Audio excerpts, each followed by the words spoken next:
Коллеги, всем доброе утро. Good morning. It is the very beginning of the Gaidar Forum, and we are opening it in our Green Lounge. And this has a special meaning. What we are going to talk about today is also in the same color, because the green color inspires trust. Trust is what we need when we talk about sustainable finance and nature conservation. Let me give you an example. For those who know what is green economy, green bonds, sustainable finance, this example is well known. It comes from the automotive industry. For 8 years, a very large car maker corporation, I'm sure many of you do have automobiles produced by it, they cheated the whole world for 8 years for the simple reason that they claimed that they produced automobiles with pure diesel fuel, green diesel fuel. But it turned out that the emissions that were claimed, they were minimized and underestimated because these sensors in the automobile were specifically fine-tuned to sense less emissions than actually there were.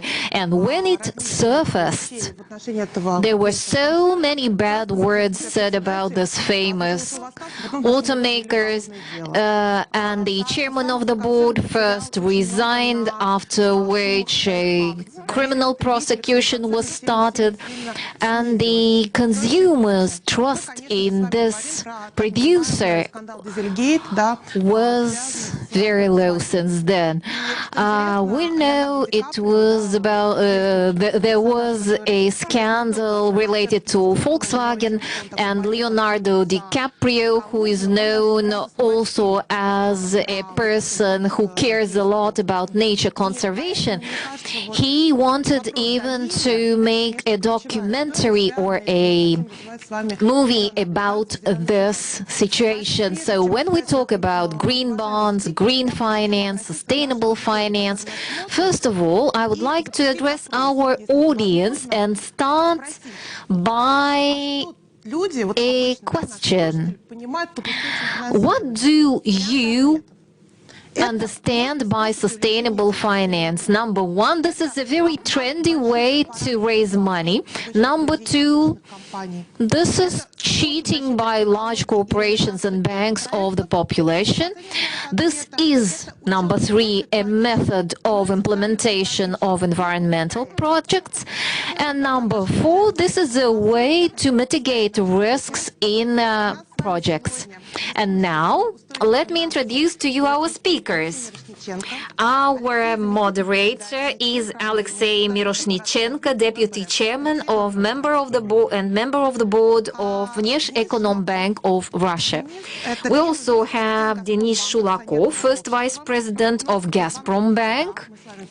We very well understand that if we are talking about finance, we need to have bankers around here in this discussion. And we also have Robert Youngman, Chief Analyst, Green Finance and Investments of OECD Environment Directorate. Robert, welcome. And while we are waiting for our audience to vote, let me first address Alexey Miroshnichenko. It was calculated in EU that only CO2 emissions result in 18,000 premature deaths and also a lot of other problems. And we are only talking about the CO2 emissions, about emissions from hydrocarbons resources, but there are other pollutants. And we know that a lot due to the Внешэкономбанк Bank of Russia, green finance is being developed. And now talking about sustainable finance, why do you think this topic became so important for us last year, and what do you think? Will the Russian national standard give an impetus to further development of the Russian market? We do think it will give an impulse and will favor its development. And why green finance? We very well understand that the sustainable development topic, if we take the existing framework and approaches, we have the sustainable development idea of the United Nations organization. There is another concept, social governance and other aspects, but if we talk about this very narrow aspect of green finance, it is about a company implementing a commercial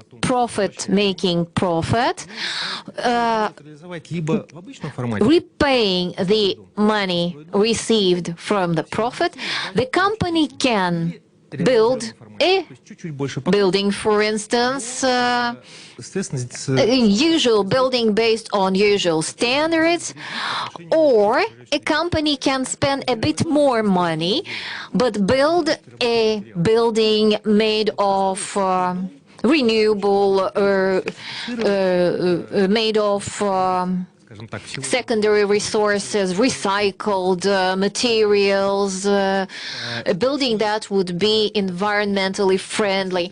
And the company can implement in this building all the best technologies to ensure the energy efficiency and other ideas. So you pay a bit more, interest on the money you receive for implementation of the project, but this means you are more responsible, and in the Western countries you are more responsible, you build a green project, and you receive a cheaper money loan for it. And every time, at every issuance, every time you receive a loan, so that you don't have to make out whether it's green, red, yellow, or whatever. For instance, you say, this is green bond, for instance, which falls under the following rules. And we decided for Russian companies to be more numerous, to be able to use this tool, we need our standard, national standard, our verification system, and we have already discussed this possibility with the experts, international experts, because the more verificators you have, the cheaper it is and the better the work will be organized. So our task is to make the green standard more available, affordable, and verifiable. And number two goal we have is to make the standard international, which means that we have to go line by line, discuss it line by line, word by word, and compare line by line the Russian national standard and international standard. We did not invent anything from scratch that did not and does not exist in foreign law on green finance. And let's, for instance, think about the atomic energy. It is carbon-free energy. Here we have research data. Here we have scientific background supporting it. Okay, let's talk to our European colleagues. We have to explain what we have already written in our national standards based on European standards. At the same time, we have to be proactive and remind the community that there are some other technologies that do minimize the carbon emissions, like utilization of flue gas and other technologies that are not yet mentioned as green technologies and are not yet present in the green economy standard in the West, but it really makes sense to think about them. And we are implementing the majority of projects together with the banks. So we are like an integrator, and this is our natural role. Внешэконом Bank also very actively collaborates with foreign agencies and organizations, those who are involved in sustainable development goals implementation in the framework of OECD and others. Alexei, you reminded me someone now. Remember, Franklin Roosevelt had mantelpiece talk time ago, and there was a time when in the United States there was a goal to make people take their dollars from under the mattress and bring them to the banks. And Franklin Roosevelt in his time explained to the population why it makes sense to bring money and deposit it in the banks. Now I think you too have to convince the investors, the banks, the citizens that sustainable finance, that green funding, this is not just to feel good that you are doing it. Of course it also makes you feel good, but at the same time it is a market where you can make profit, maybe not overnight, yet you do. And of course we would like to see further extrapolation of use of this tool. Of course, there are differences between the use of green finance tools in Europe and Russia. And I'm very glad that WebRF, that your bank has started dealing with this topic. I'm sure it will yield fruit soon. And since you already mentioned international recognition as one of your goals, so the OECD last year made a research and they found out that recipients of green bonds very rarely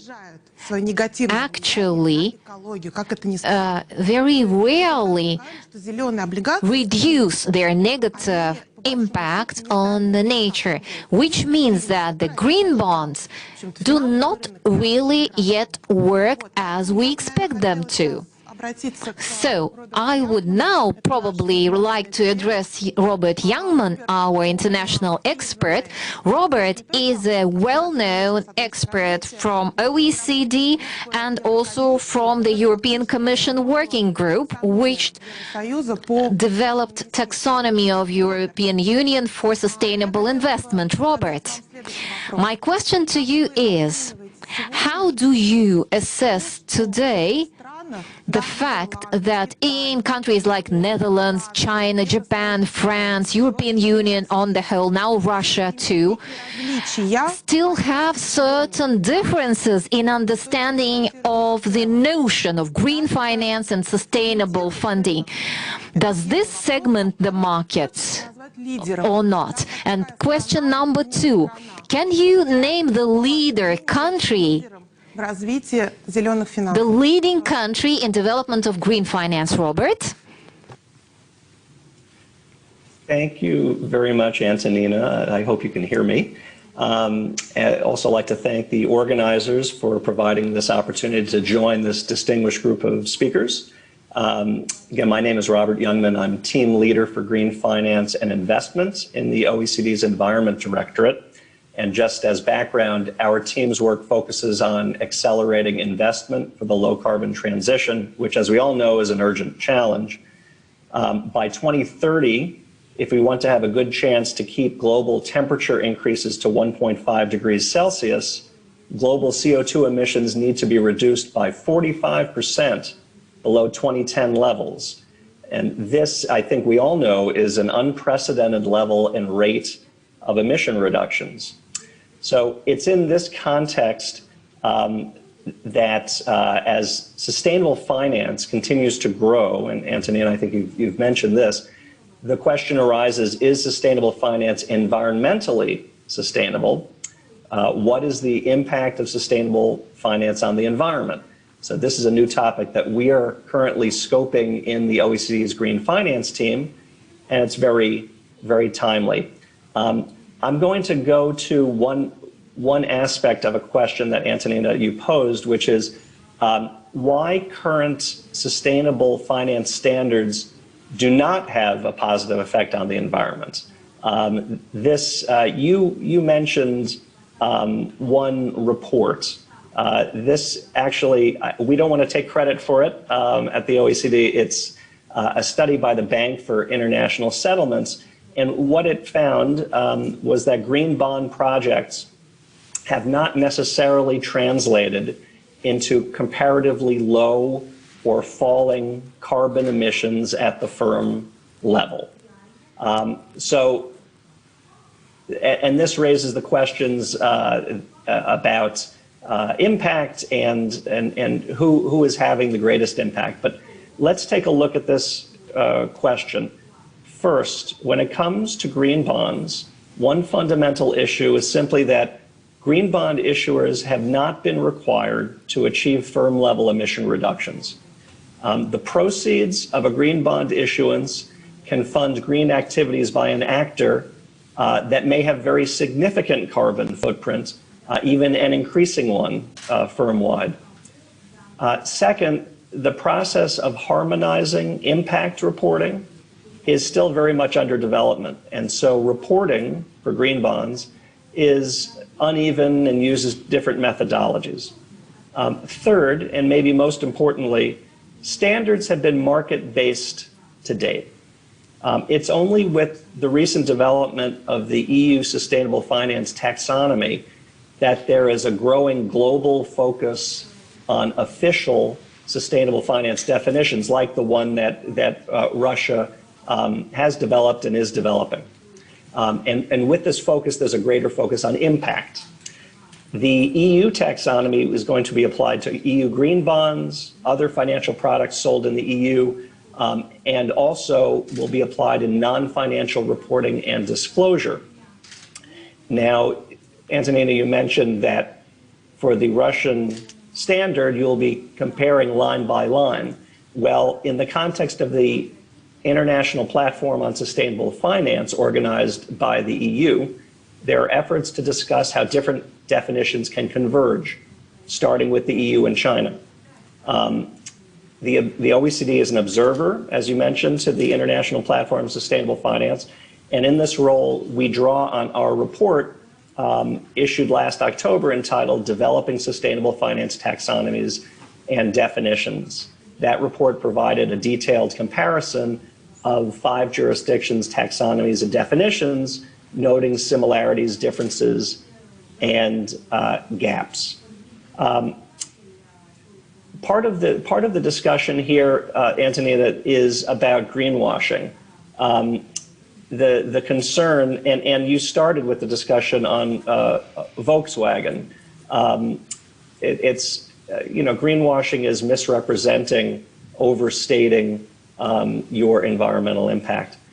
And the tendency is, in the current voluntary market, is towards greenwashing. Why is that? Well, the definition of green is multifaceted. And markets are voluntary to date, and there's a lack of standardization.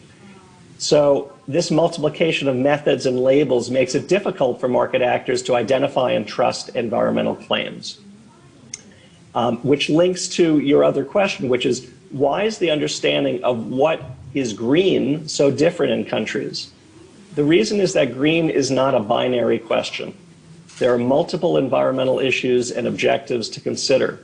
And there's also different frames for this issue. So green definitions, I think the definition that you offered related to a company financing activities within its boundaries that are green, but there's no link to the overall emissions of the company. And that is one frame for the issue that we've seen in the green bond markets. So green products and services that mitigate environmental issues. Another way to look at green is comparing two companies, but seeing which company that operates in the same sector or subsectors is more efficient and has has lower environmental footprint. But there's still other ways to look at it in the context of transition finance, an important emerging topic, where you consider companies in, quote, dirtier industries taking actions to lower environmental footprints. So green finance, some green finance can be considered dark green finance, focusing on technologies that are already compatible with a carbon neutral target. But still, economies need to move from where they are today to greatly reduced emissions. And so you need to consider how you're going to reduce emissions in the emissions-intensive sectors. And then, of course, there's broader sustainability considerations, including social impacts that you mentioned. This complexity, which continues to evolve, it tends towards fragmentation rather than harmonization. Just to wrap up, the last question is around which countries have a framework which really benefit the environment. Well, if it were so simple to say that it's a cut-and-dried question, and clearly there's one leader, this question would be easy. Of course it's not, as I've mentioned, but a short answer is the EU provides an important starting place for discussion because they are thinking systematically about how to make their financial system more sustainable, and they are addressing it from many angles. I mentioned the taxonomy. It has a do no significant harm approach under which you need to make a significant contribution to one of the environmental objectives, but at the same time, ensure you do no significant harm against the 5 other environmental objectives. So in this way, it considers multiple environmental goals simultaneously and is quite ambitious. Lastly, in the area of eco-labels, there are schemes at the national level that are recognized under the International Standards Organization's ISO 14024 Type 1 eco-labeling schemes. So already there's been consideration of harmonization and what are best examples there. So some examples that have been recognized under ISO include schemes in the Nordic countries, in Spain, in Hungary, and other countries. So I think I've reached my time. I hope I've answered the question, but I'll be happy to come back and provide further clarification. So thanks for the opportunity. Robert, thank you very much for such a detailed answer. And I would like to come back to what Alexei was talking about when Alexei said that green bonds, not just sustainable, but green bonds were chosen by you for further rollout. This is a tool which would help us to reach specific environmental goals. And taxonomy is also based on the fact that we need to minimize environmental risks and hazards. I do not know whether we can start another questioning now for our audience, but I would ask our audience, would you buy Russian green bonds? Answer 1, yes, I'm already wanting to buy them. Number 2, answer no, Answer number 3, yes, but provided I can make a lot of money. Answer number 4, I need help from the audience or a friend. So, Dennis, we understand that for investors investing in green bonds, what really matters is that what the issuer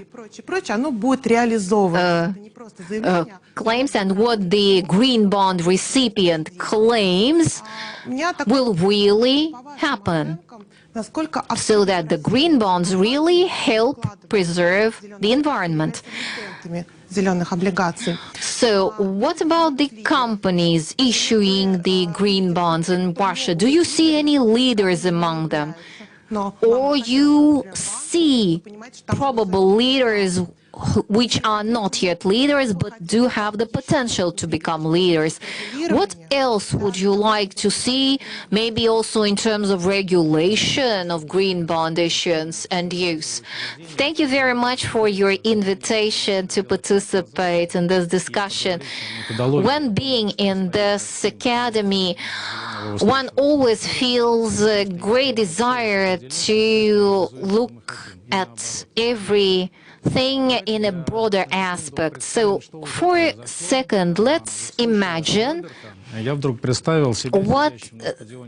let's imagine when I was listening to Robert, I remembered myself with my family in London at the opening of the Olympic Games. And I remember what it used to look like from the old capitalist times with fuming chimneys and whatever, and today. And then I told my children then, when we were sitting there in the stadium, I said, look, at the opening ceremony, everyone was walking along the invisible lanes and no one stumbled into anyone, and it was very well organized. And then it came to my mind that capitalism is a highly organized system, and now I would like to say that this is what I live with, and I am the head of the capital markets division in Gazprom Bank. Capitalism is a system of limitations ensuring sustainable reproduction and increase of capitals and growing of capitals. If it had not been so, we wouldn't be here today discussing it. So when we talk about sustainable development, we talk about responsible development, but this is too narrow a framework.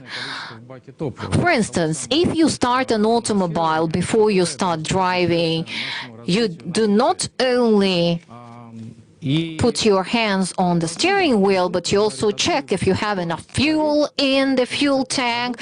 And what about the brakes? Check the brakes before you start. The brakes are the restrictions that will help you stop when you really speed too much. And okay, we now use what was done before us. And now, over the past 6 years, this responsible funding market has grown 19-fold. And if you imagine what the green bonds mean and sustainable finance means in the global market, it's more than $1 trillion. In our market, it's 1,018 billion if you add up the bonds and the shares. It's grown It's grown from nothing over the past 6 years due to what we do every day.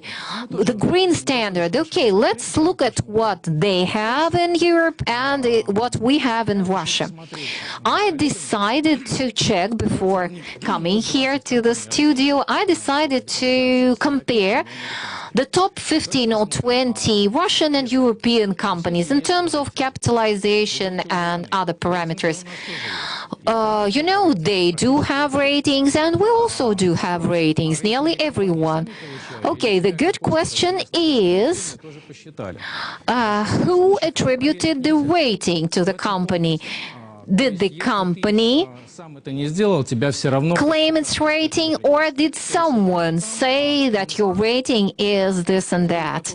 It's not easy to make out. Okay, you issue the bonds. Out of top 20 corporations like this, in Russia, no one has issued green bonds. Okay, let's take FTSE 104 only have issued the green bonds, and no one in Russia. The Russian Railways company has issued the green bonds in euros and Swiss francs and even in rubles, not only in not only green bonds, but also social bonds.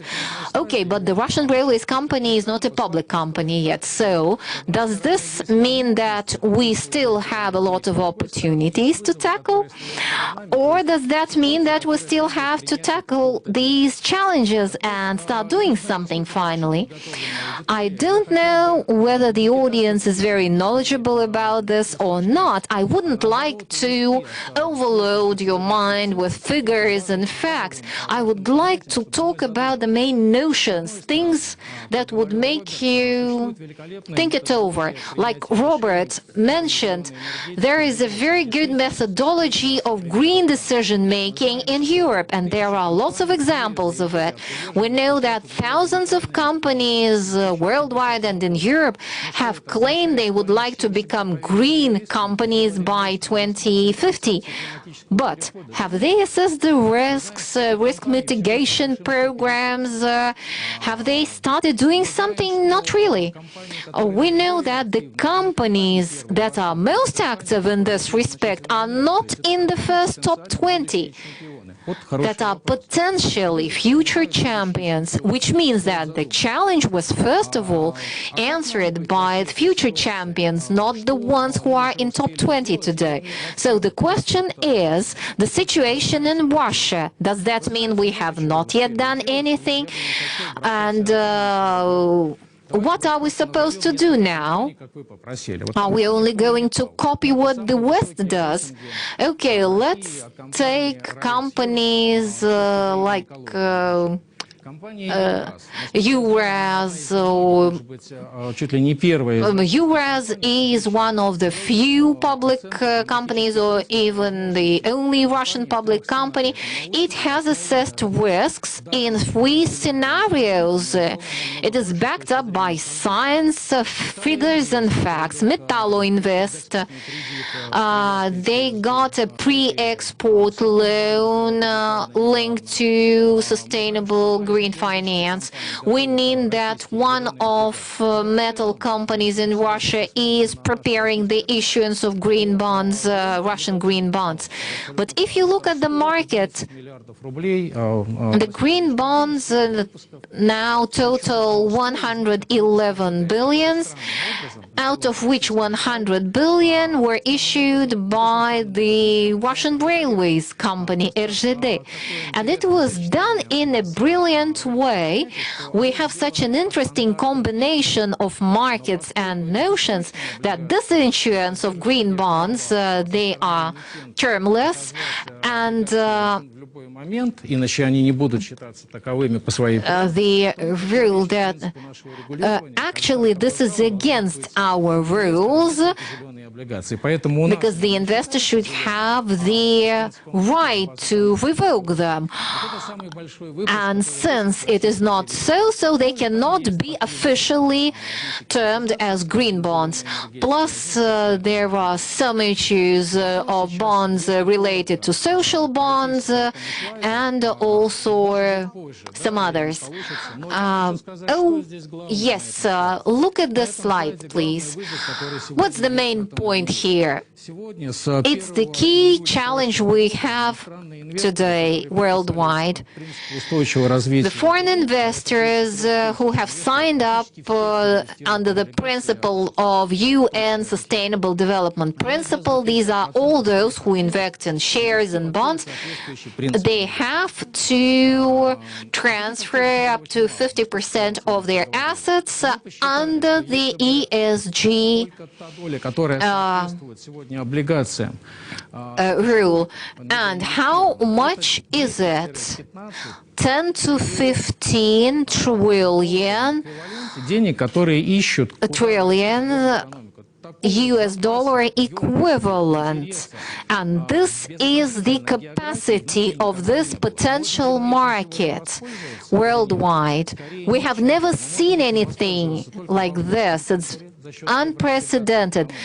We can use Eurobonds, which is based on all the existing standards and tax laws. At the same time, what Alexei does at Внешэкономбанк with his team, on the one hand, these 15 trillion there are in the bonds which are for non-residents, but now these bonds, they are taxed in a different way than the Eurobonds. If we harmonize the standards, then we will have this opportunity the current situation gives us. Thank you. Coming back to the question, are we ready or are we not for this? Alexei, Robert, Dennis, who can answer? 64% voted that they are ready to buy the green bonds. And you know, it sounds cool, because someone who is not very knowledgeable about the green bonds and green finance, because our forum and this discussion is not just for finance guys and for bankers, this is for common people. 64% of common people in our audience say they would be ready to buy the green bonds. That's cool. Alexei, would you in person buy the Russian green bonds? Maybe he will say he has already bought them. No, not yet. Not yet. For certain regulatory reasons, we have limitations as to which instruments we can invest in. Okay, let's talk money-wise. The greenium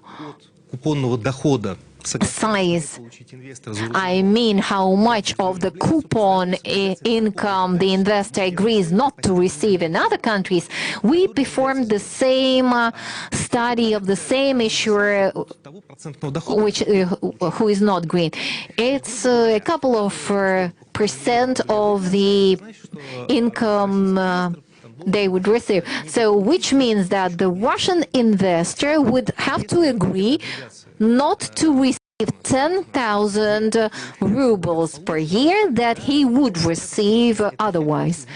And of course, I would like to see some tangible effect, like, for instance, reduction of toxic emissions in Moscow, or reduction of carbon emissions wherever. So 1/10 of the coupon income, yes, I would like and I would agree to lose if I knew it would be for a good cause. What about you? When the pandemic started, the first months of pandemic were most volatile in the market, and we looked at the behavior of the green companies, the green bonds, and the companies that had no time yet to issue the green bonds but acted as green companies. The reduction in their share price was much less than the reduction in the share price of other countries, of other companies. So probably it means that if we invest in something, we need to know for whom we do that, and if we do it for a cause. Especially, I have already invested in green bonds. Okay, I have two beautiful husky dogs. They could become your brand ambassadors for your green bonds. Okay. And finishing our discussion, I would like to say it's such a great thing that economy becomes more humane, so to say. Of course, we were talking about business, about finance, green finance, sustainable finance, green bonds.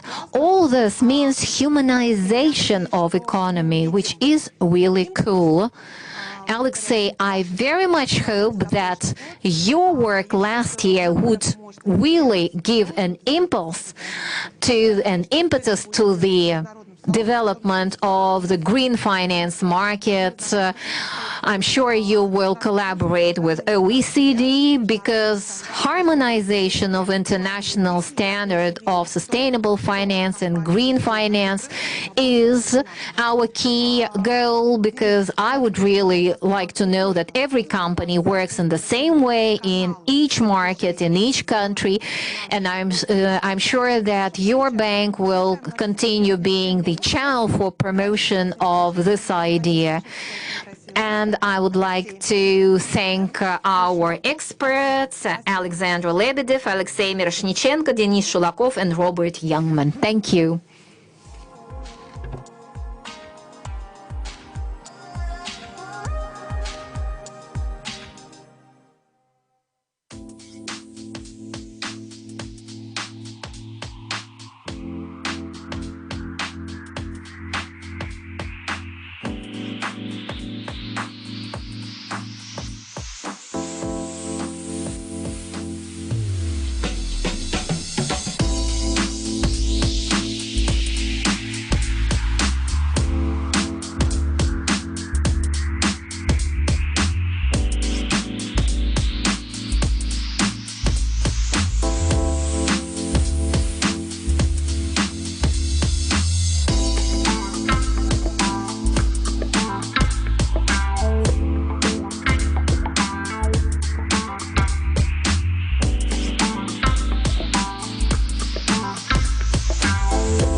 Изменились ли мы? Стали другими или остались собой? Принимая время, место, обстоятельства. Главное не остановиться сегодня, чтобы стать сильнее завтра. И знать, мы вместе. И это все меняет. Ваш Газпромбанк.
В звуке или в тексте, ушами или глазами, но всегда мозгами.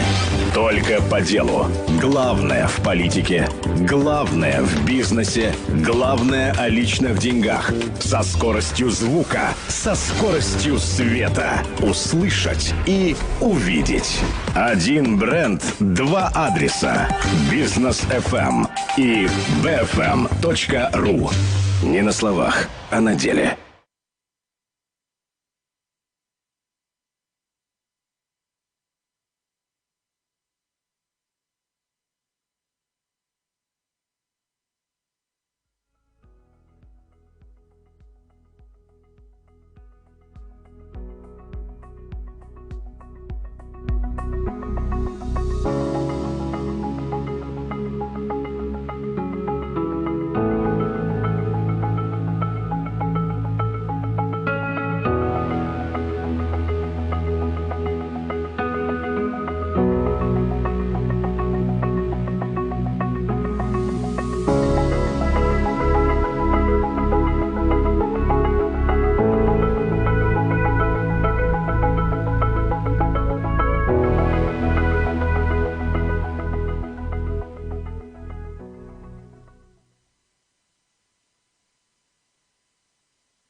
Добрый день, уважаемые участники форума. Тема человеческого капитала – одна из наиболее важных сегодня в мире, так как инвестиции в людей – это ключевой фактор долгосрочного процветания любой страны. Особенно важно это для России. Человеческий капитал значим для экономического развития страны. В зависимости от того, в каком регионе проживают россияне, его ожидаемая продолжительность предстоящей жизни может различаться на целых 20 лет. В Ингушетии, Дагестане и Москве ожидаемая продолжительность жизни мужчин в среднем составляет 74-79 лет, а на Чукотке, в Тыве и в Иркутской области только 59-63 года. Вероятность закончить вуз для москвича в 2 раза выше, чем для жителя Саранска или Волгограда.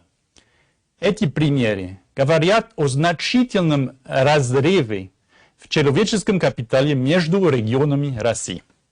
Сегодня для многих стран важным направлением работы становится измерение и анализ человеческого капитала, а также процессов его формирования.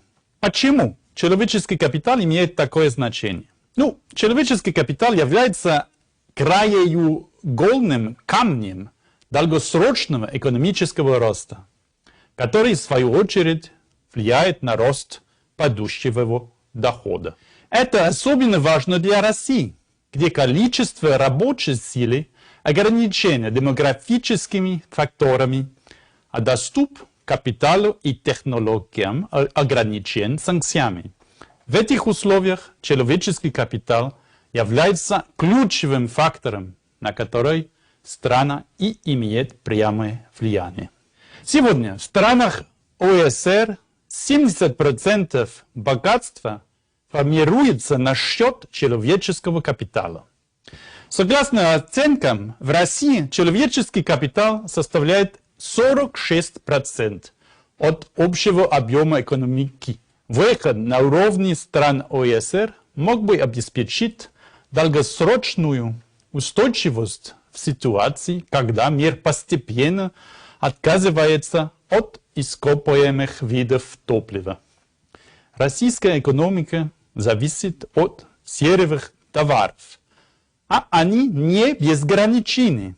Таким образом, если России не удастся превратить природный капитал в более высокий человеческий капитал, она создаст богатство для сегодняшних поколений. Это будет достигаться за счет устойчивого будущего для своих детей и внуков. Мы знаем, что независимо от уровня доходов в международной конкуренции выигрывают те страны, которые обладают более качественным человеческим капиталом. В своем выступлении я расскажу о том, как Всемирный банк измеряет человеческий капитал, о влиянии на него пандемии, а также о том, что нас может ожидать в этом плане в будущем. В 2018 году мы во Всемирном банке начали проект изучения человеческого капитала. Мы начали с анализа и создания индекса человеческого капитала, ИЧК. 174 страны участвуют в этом индексе. С помощью ИЧК измеряют размер человеческого капитала, который может иметь ребенок, рожденный сегодня, когда достигнет возраста 18 лет.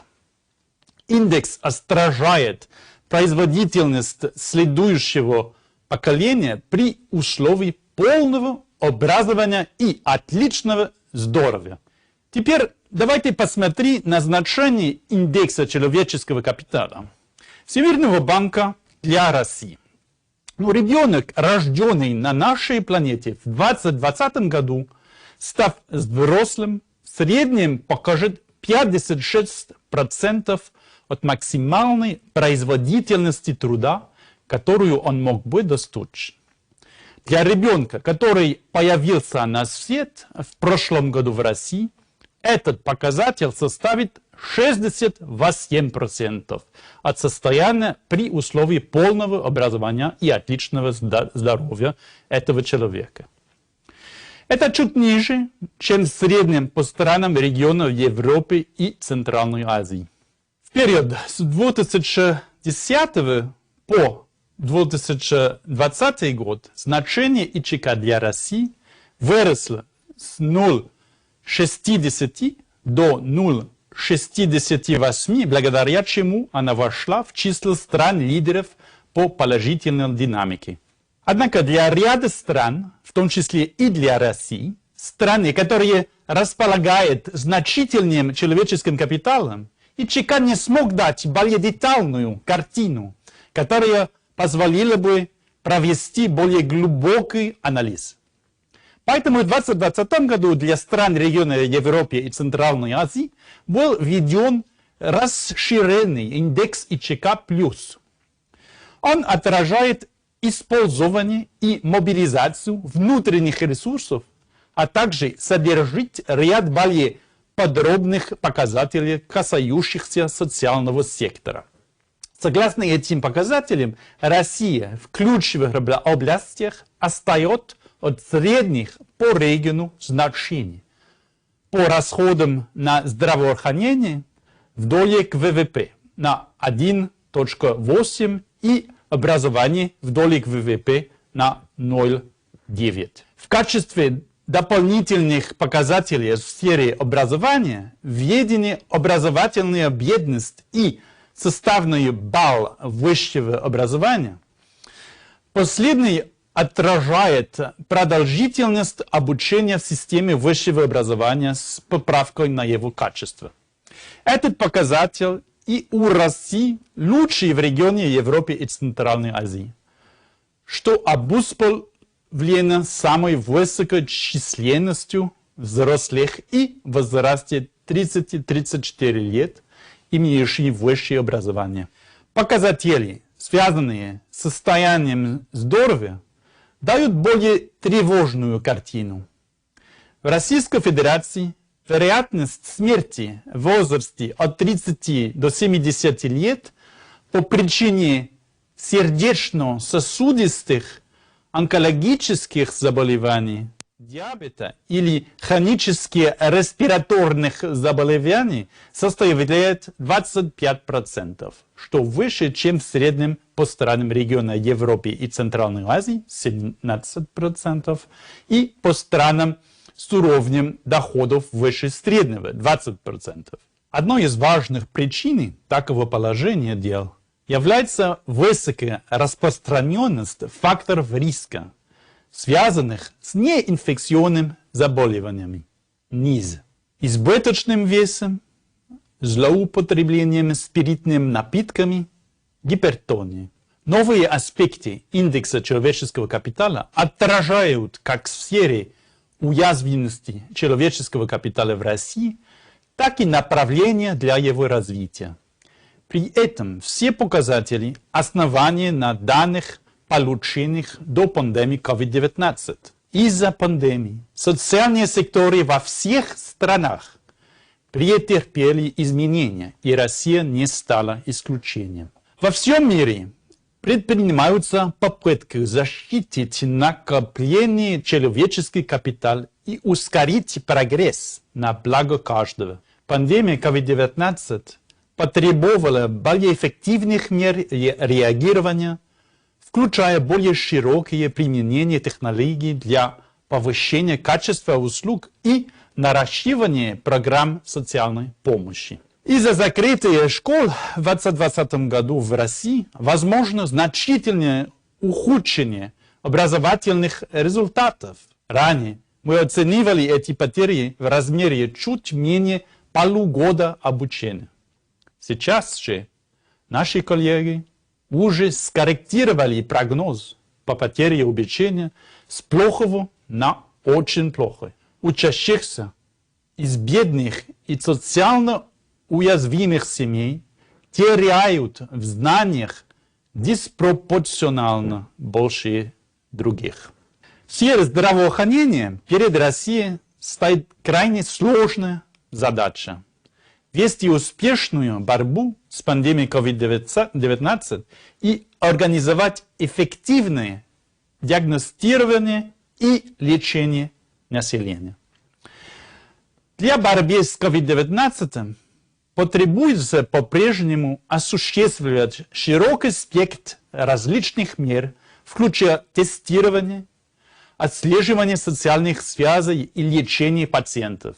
При этом следует обращать особое внимание на то, чтобы не допускать перебоев в оказании плановых медицинских услуг и обеспечать уход хроническим больным, лицам, страдающим от неинфекционных заболеваний, ВИЧ-СПИД и туберкулеза.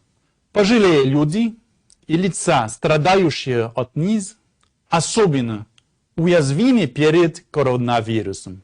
Благодаря внедрению новых цифровых услуг, включая телемедицину и удаленный доступ к услугам по уходу, можно сделать медицинскую и социальную помощь более доступной для большего числа граждан.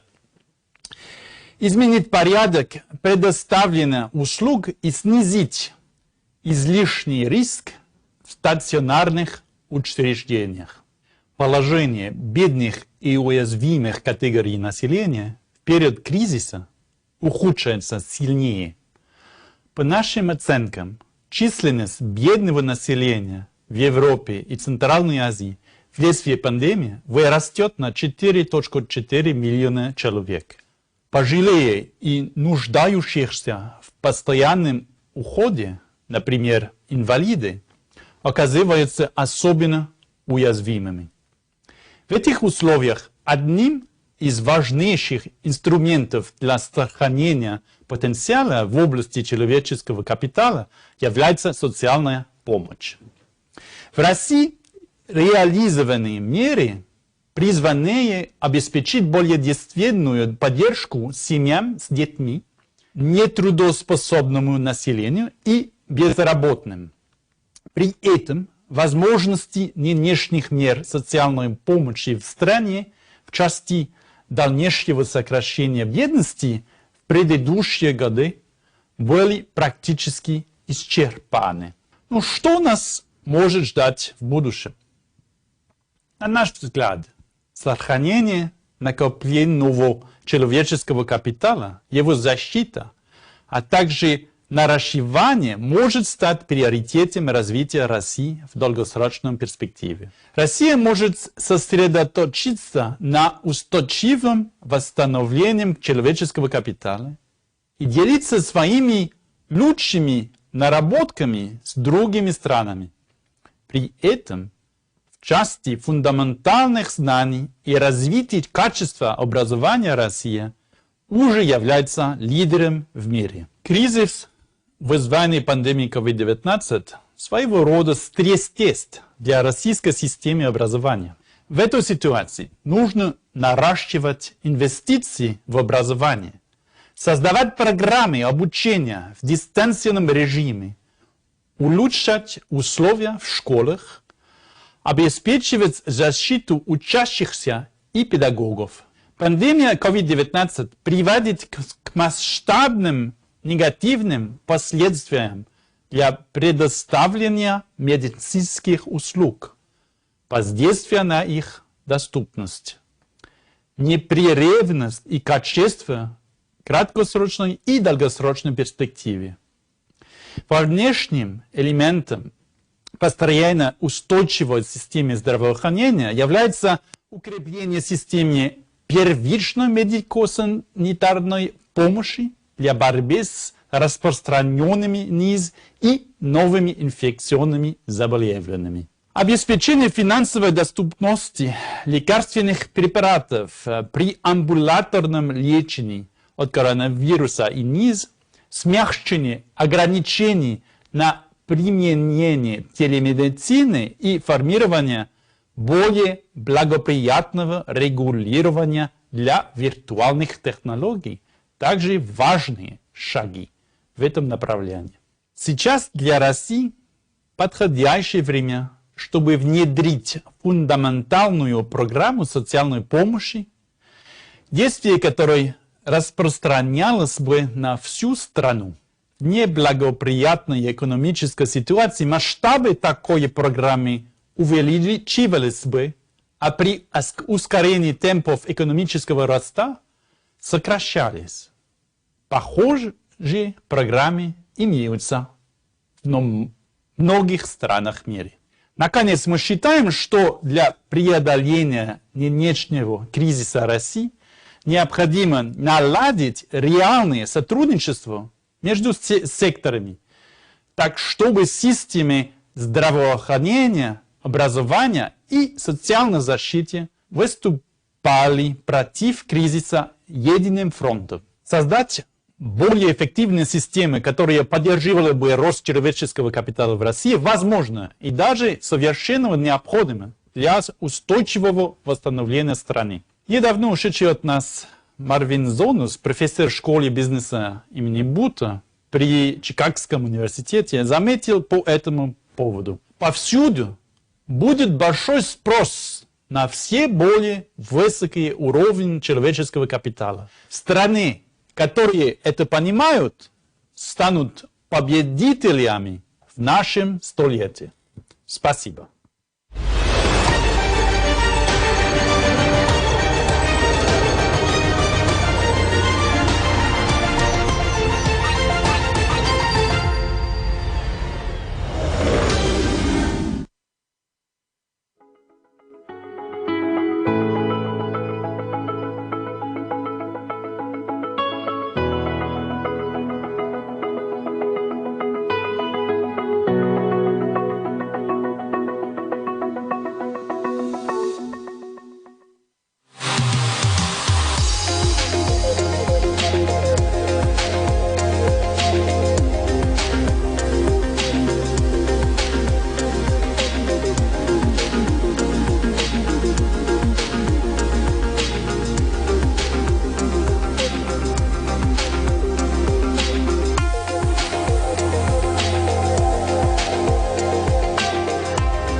Изменились ли мы? Стали другими? или остались собой, принимая время, место, обстоятельства. Главное не остановиться сегодня, чтобы стать сильнее завтра. И знать, мы вместе. И это все меняет. Ваш Газпромбанк.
В звуке или в тексте, ушами или глазами, но всегда мозгами. Только по делу. Главное в политике, главное в бизнесе, главное о личных деньгах. Со скоростью звука, со скоростью света. Услышать и увидеть. Один бренд, два адреса. Бизнес FM и bfm.ru. Не на словах, а на деле.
Добрый день. Good afternoon. Новый год. It's New Year holidays. Наш удивительный. We celebrated last night a very unique thing which exists in Russia. It's the old New Year. And in such days, you always want some miracles to happen. You always have very high hopes for something good to happen, but when you are supposed to drink champagne and eat the Russian salad, here's the Gaidar form and you have no time for it. So, today we have Daniil Yegorov, Head of Federal Tax Service of Russia, and Alexei Sazanov, State Secretary and Deputy Minister of Finance of Russia. And they said, yes, we have to forget a bit about the New Year celebrations and have a chat. But let's have a chat about something good, something positive. The head of RANEPA, Vladimir Mau, suggested talking about the tax system. I said, why not talk about something positive? He said, no, let's talk about the tax system. And after the pandemic, well, in these walls, in the walls of this Russian Academy of National Economy, no one says a word against its rector, Vladimir Mau. So we are here discussing the tax system. These two guys, unlike me, they know everything that will happen to our tax system after the pandemic. I'm a very kind guy, as you see, and I'm not posing the question, when will the pandemic end? Let's just talk about the tax system after the pandemic. So, as I understand, correct me if I'm wrong, the tax system means the taxpayer, the tax agency, and the tax law, right? These are the three key elements of the tax system. When our Russian tax system was being organized, we had no taxpayers. We had never had any tradition and desire as well to pay any taxes. Everyone knew that in the Soviet Union there was only one tax on the childless households, on childless citizens. We had no tax service in all times. We only had an accountant in the finance department, and that's it. But then, little by little, the tax system was being organized. The tax code of 1998, the tax system, the taxpayer who was held innocent a priori, and so on. All this was so new to us. For 10 years it was evolving, and then all of a sudden the tax service became much, much larger. And now, worldwide, not in Russia, but worldwide, the Russian tax service is considered the best. Could we imagine that years ago? Never. Could we imagine what new opportunities we would have? What kind of digitalization we would see in the framework of tax system? It was beyond our understanding and beyond any expectation at any time. Yet the taxpayers are still the same. And even the current tax law is not quite in line with the big opportunities and with the capacity of the tax system and service. So let's talk today about the tax service and tax system in Russia after the pandemic. And let's discuss what will be the impetus for further improvement of the tax system. Do we really have to immediately change the tax law, considering these new capabilities and opportunities? And how can we and should we change the mentality of our taxpayers? You know, it takes decades, not years. And can the current tax system work in the current conditions when the mentality of today's taxpayers is not in line with what the tax system wants and does. And this is exactly what we are going to talk about now. And let's start by answering my question. Which of you would like to be the first? I see more fear in your eyes, so let you be the first. Okay, you know, Andrei, I would like to discuss about the current status of the tax service of Russia. It is very much due to the tax law that we currently have.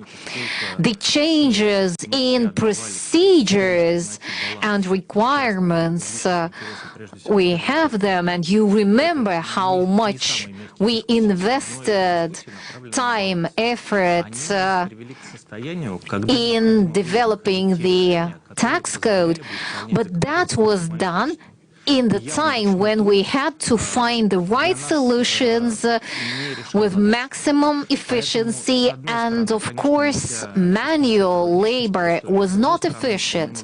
On the one hand, that was the time we had, but on the other hand, fundamentally the changes that took place were existent in the law.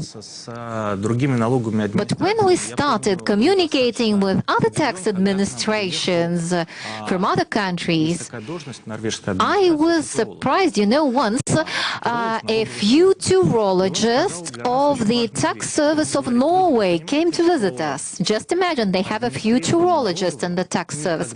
And he said, tax administration cannot ever be done just inside the walls of the tax service. You have to understand that tax administration is much more than that. It's a set of procedures, but it all starts from the taxpayer. No matter what super efficient and super modern tax service you build, if you don't start the process from the taxpayer, it will never work. And I realized it, and I realized that whatever we do, whatever new solutions and decisions we make and implement, it will never work unless we start from the taxpayers. And this is what our Norwegian colleagues said then, and Alexei and myself, we always think now, based on that good advice from our Norwegian colleagues, that we have to think first about the convenience and mentality of our taxpayers. And if we do not consider our taxpayers, we will lose this battle. Wait a second, I very well remember the first event when Mikhail Mishustin, still the head of Federal Tax Service of Russia, all the tax service heads from countries were gathered together at that forum, and Mikhail Mishustin said we have to become a service agency for our taxpayers. That's what he said 10 years ago. And the tax service really changed, dramatically changed over these 10 years. The tax service has always been, according to all the opinion polls, the devil for everyone, has always been the most hated agency. That is what it used to be. Because in the past, people, they were afraid of the Federal Tax Service as a tool of the devil, sort of. You know, the taxpayers still, they have this fear. They fear the government. And I think the main problem of the Federal Tax Service is that the Federal Tax Service has gone ahead of the state of the government in the eyes of the taxpayer. The taxpayer is still going to fear you because you represent the state. Well, I'm glad for the Norwegians that they have a futurologist in the tax service.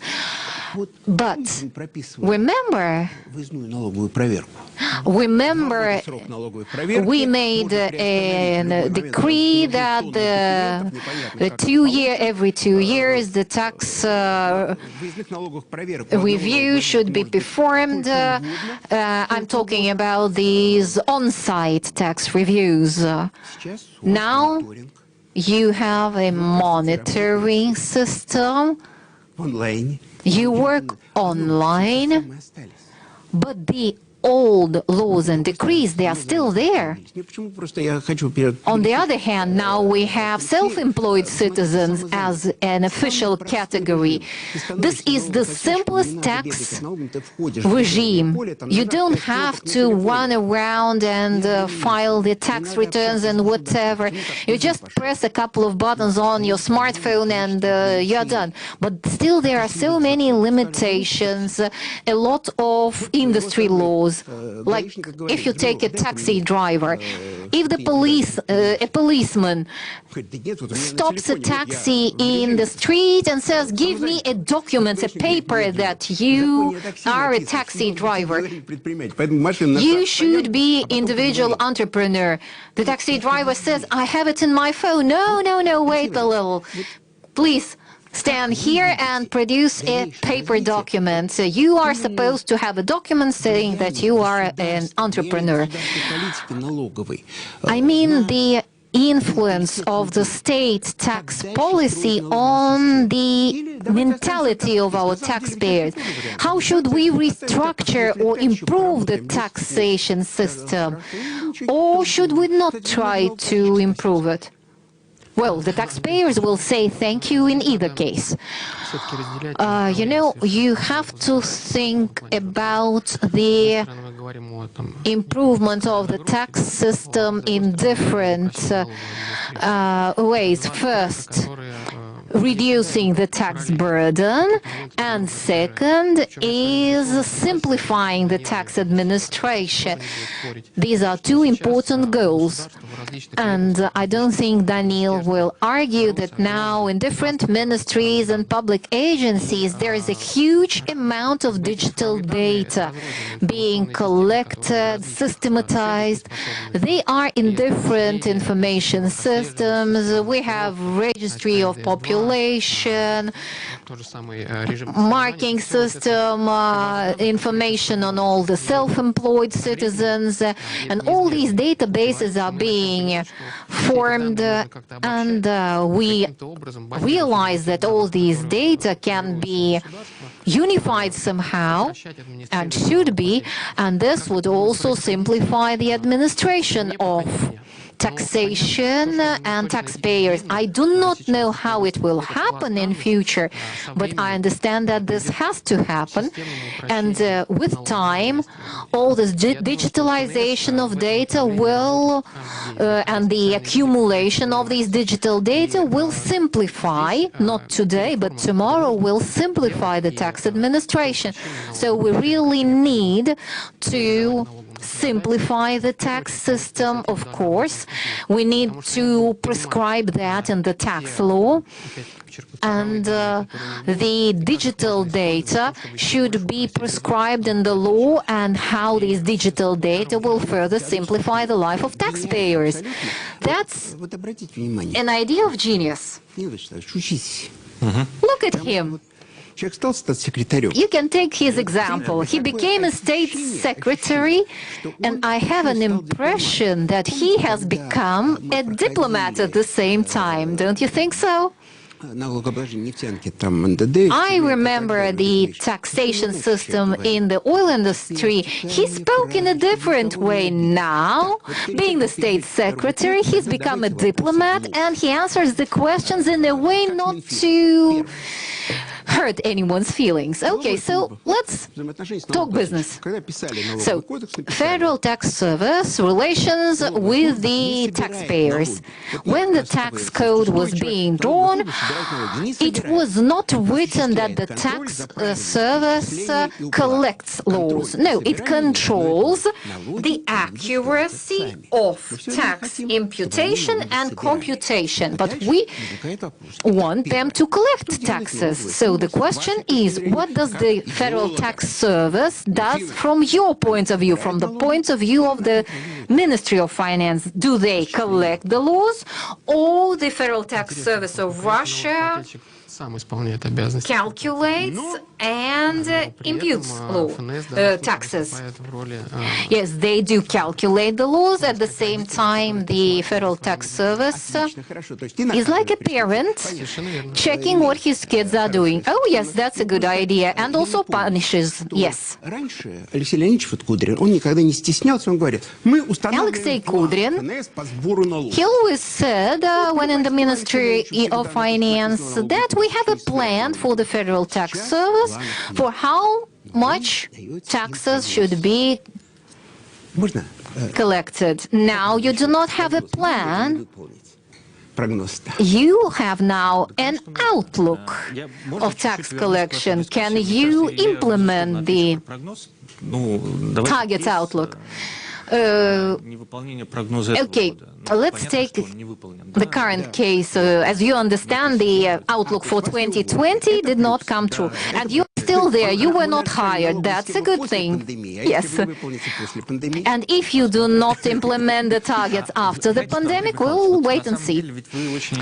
You know, you tackled a very interesting topic.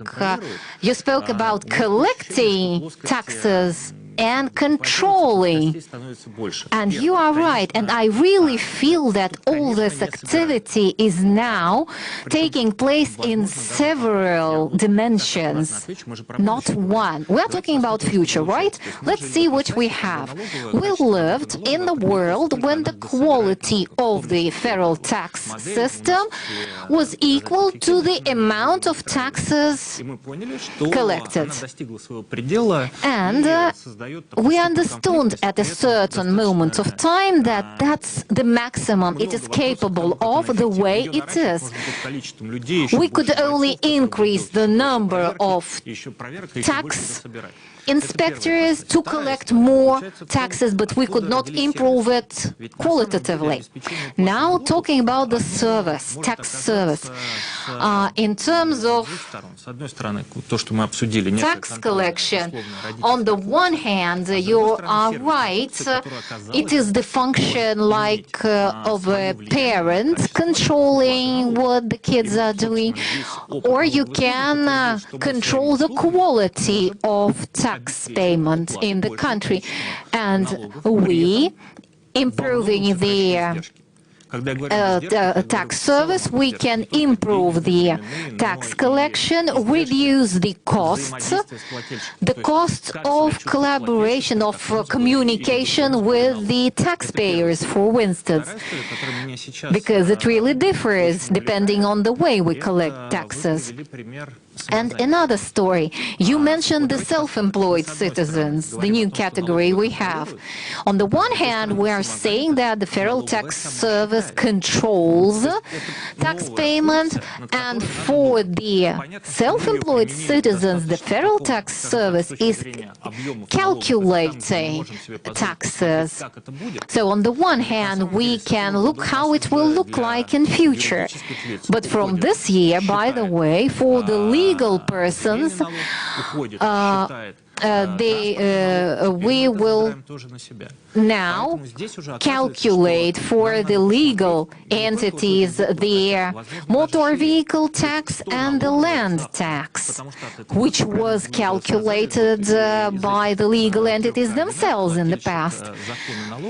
So instead of 3 pillars, the Federal Tax Service, the state and the taxpayer and the tax law and the taxpayer, now this paradigm can change.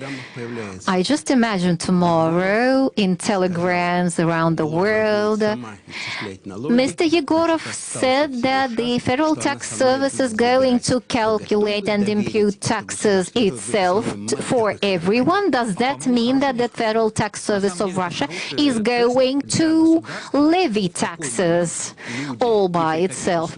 Well, that's a good question. The question is under what conditions the citizens would be ready to trust the Federal Tax Service, the function of tax calculation and imputation. And don't you have an impression that the tax policy for many years has been fine-tuned and customized, not based on economic interests, but based on the budget interests?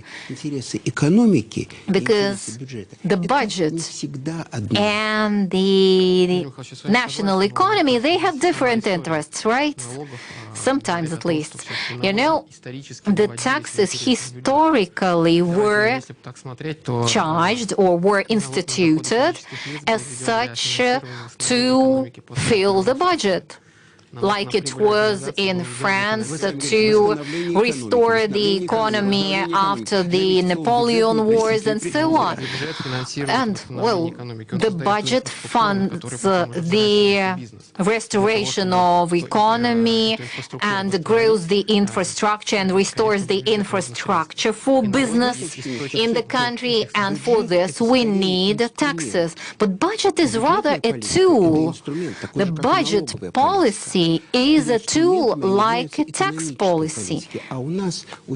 They are tools of the economic policy, while the formal priorities of our budget are very often overrule the interests of other areas of economy.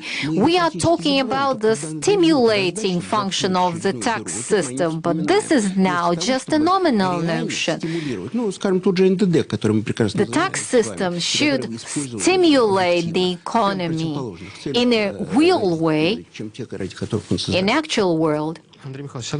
I do agree, but all of this depends on the stage the economy is at, depends on the tax policy. It can be concentrating and mobilizing the funds depending on the period of time and challenges, or it can be stimulating under other circumstances. So in some industries, the tax policy is stimulating the industry development. In other industries, the tax policy has other functions, and this is normal. Of course, if we try to be too tough, it can be counterproductive, and of course we need the demand for this in the society. No, this will never happen. The society will never say it out loud, they want this change. They can only silently groan that they would love to see a change. Well, but we will feel and we will hear that anyway. You know, it's like picking feathers from the goose. You need to collect more goose down, feathers, but you don't want the goose to scream too loud. This is how it is in our tax system. So there are lots of expenses in the budget, so tax collection has a priority over fiscal policy, but number one, when all the focus groups polled the citizens who wanted to become self-employed, number one priority they saw in the status was the fact that they did not have to, they enjoyed the idea that they would not have to communicate with the state, and number two, Two, the tax amount will not be more than the citizen would be ready to pay to the government for this. And by the way, we have a stimulating function of tax system, very well developed in such industries like power industry, oil industry, the poorest industries, as you guess. They need so many stimuli for development, right? Don't you have any impression? That's a question to you, not to Mr. Yegorov. Don't you have an impression that the tax burden in our country is not just high, but intolerably high? If we want the taxes to be paid, if you want the system to be more efficient, isn't it high time to discuss the tax burden reduction and discuss it not tomorrow, but as soon as possible? Don't you feel that? You know, those who work in the field, they do feel it's time. If we compare our country to other countries, of course, in our country, the tax burden, the fiscal burden is far from being too high. Yes, but the salaries in Russia are also far from the salaries in other economies in other countries. We live in different worlds. So it makes no sense to compare different countries and salaries and taxes, and we are incomparable to each other. We have our Russian model. No one can now say that the Russian Federal Tax Service is based on someone else's model. No, we are now the model, the real model for many neighbors. So now the Russian economy, with the current poverty level, based on objective reasons, the poverty is going to aggravate. Don't you think that without reducing the tax burden, we will never be able to solve economic problems? Budget problems, yes, we can fill in the budget, but the economic challenges need a different approach. Yes, the state has a potential for a more stimulating tax policy. Well, I gave you an opportunity to avoid the answer in the most diplomatic way.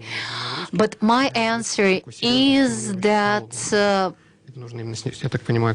you are talking about a major tax burden reduction. Unfortunately, the state has no potential of doing this now, except for the oil industry. Well, the oil industry, we can always find a way to increase the tax burden for them. It was just a question from myself. Just curious.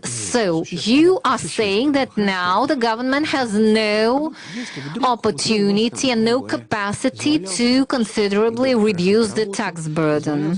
No. Okay, if we made some good money, 1 trillion rubles were not used in the previous year and even more in the earlier years, so it means that there is money allocated in the budget which was not spent last year. Well, it will be carried over to next year and so on, but there is still a havoc. And we have 1 trillion of free money.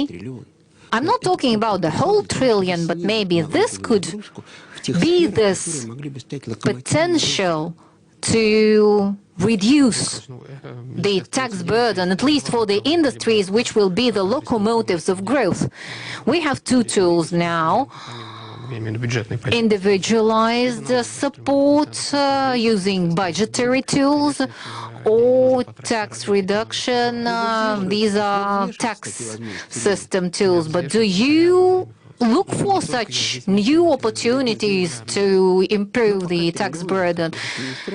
Myself, the Ministry of Finance and the Federal Tax Service, we are thinking about it yet. And you mean that now there is no way to reduce the tax burden? No way.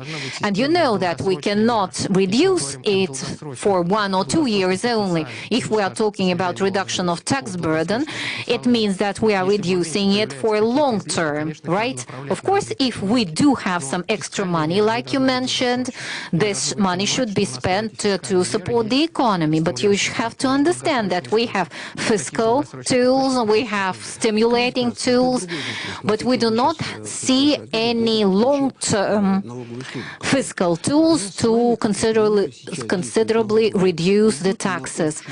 Okay, do I understand that currently the total amount of tax privileges is around 12 trillion rubles? For how many years are we discussing whether these tax preferences and privileges work or not? Yet everything is still the way it used to be years ago.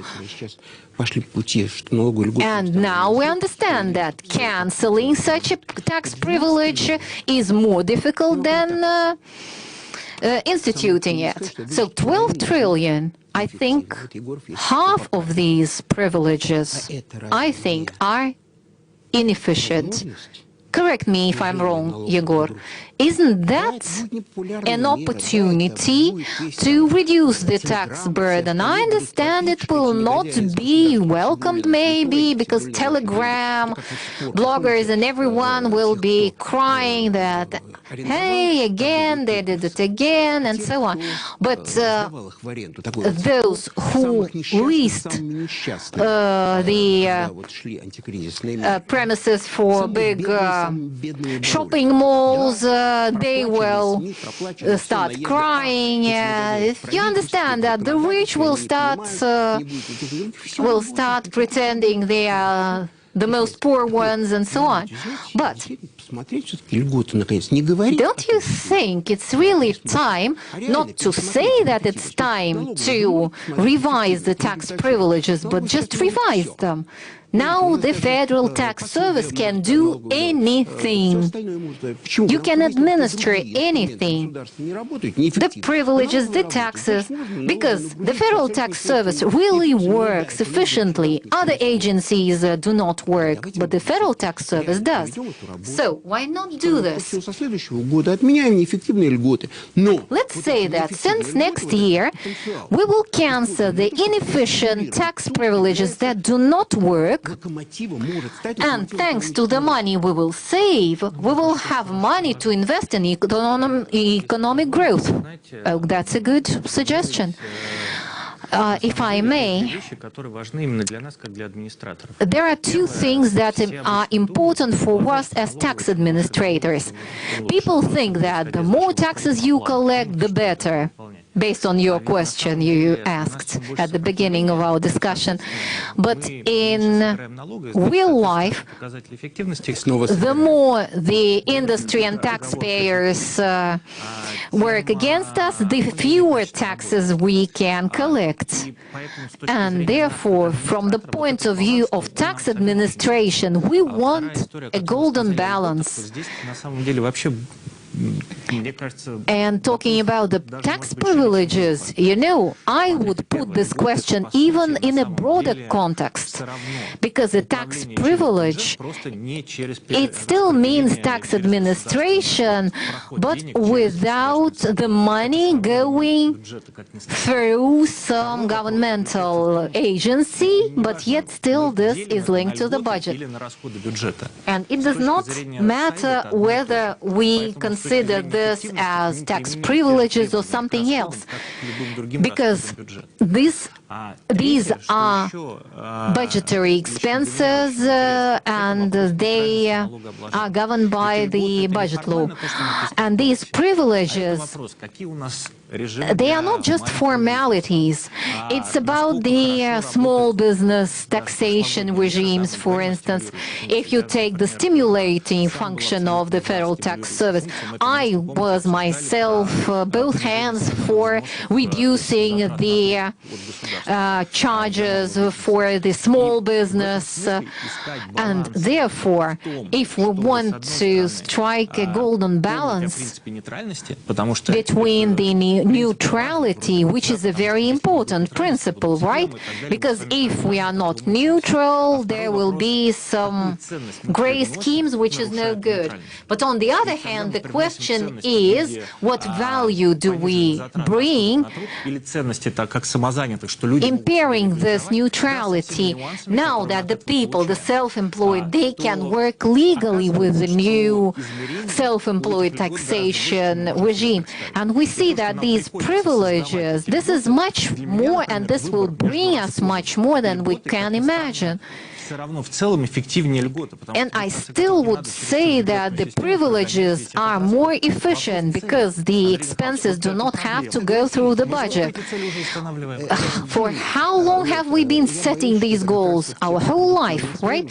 I'm just afraid that those who will come after us, they will also set the goals.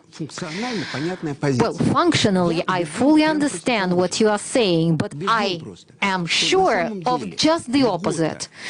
A privilege, if it is for everyone, it is neutral, it's beautiful, and it's used by those who need the privilege and by those who are abusing the privilege.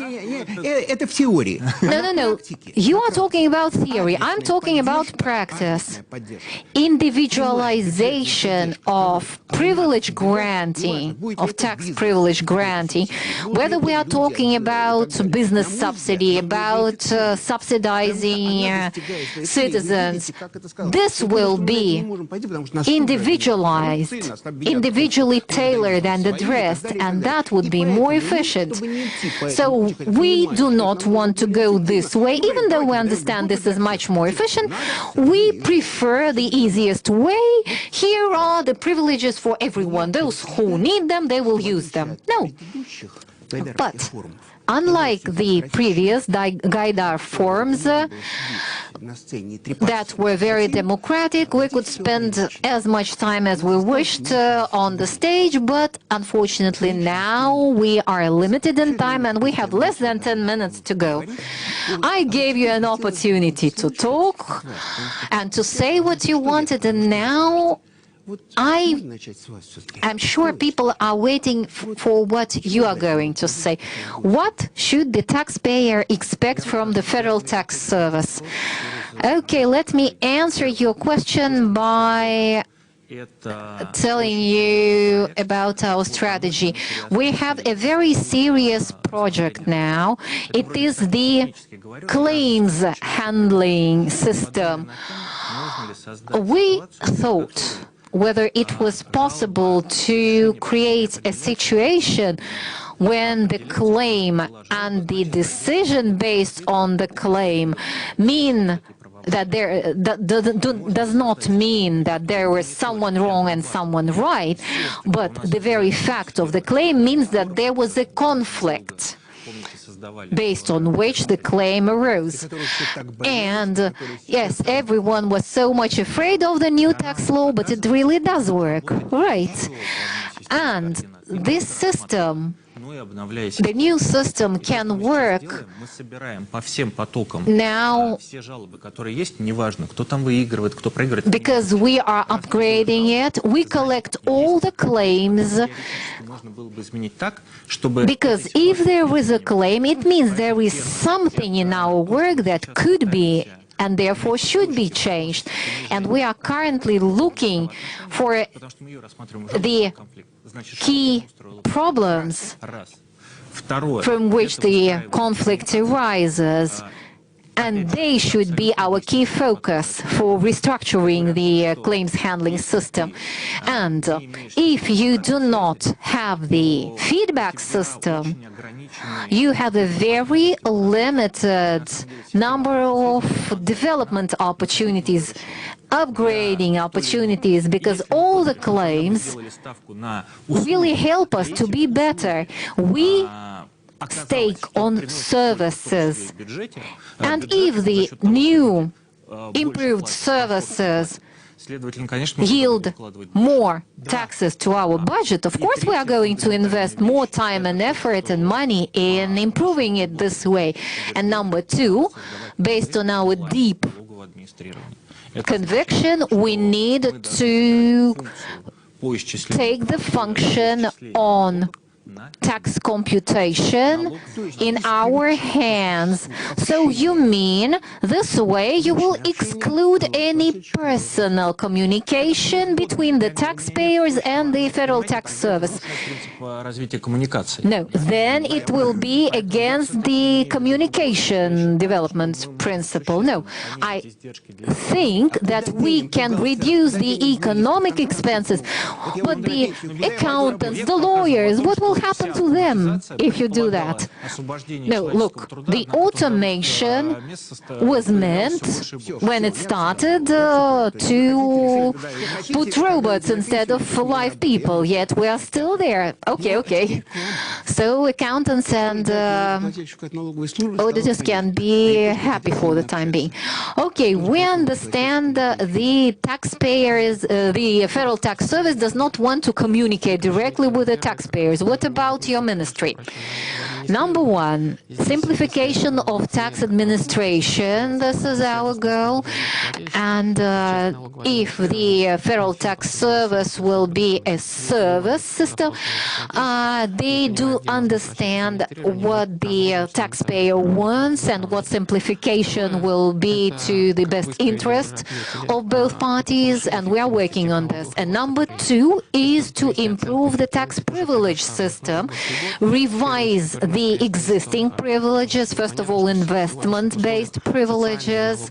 I mean that the social tax privileges, no one's going to revise or cancel. No, of course not. We are not talking about the social privileges. Of course, these social privileges and subsidies, no one's going to touch them, no way. Of course, so we are talking about the investment-related tax privileges to stimulate certain industries. I think that we must require more strictly certain commitments from those who want these privileges, or redistribution of privileges between the industries, so that those industries who need them more will have them more. And by the way, tax privileges did not always result in new taxes.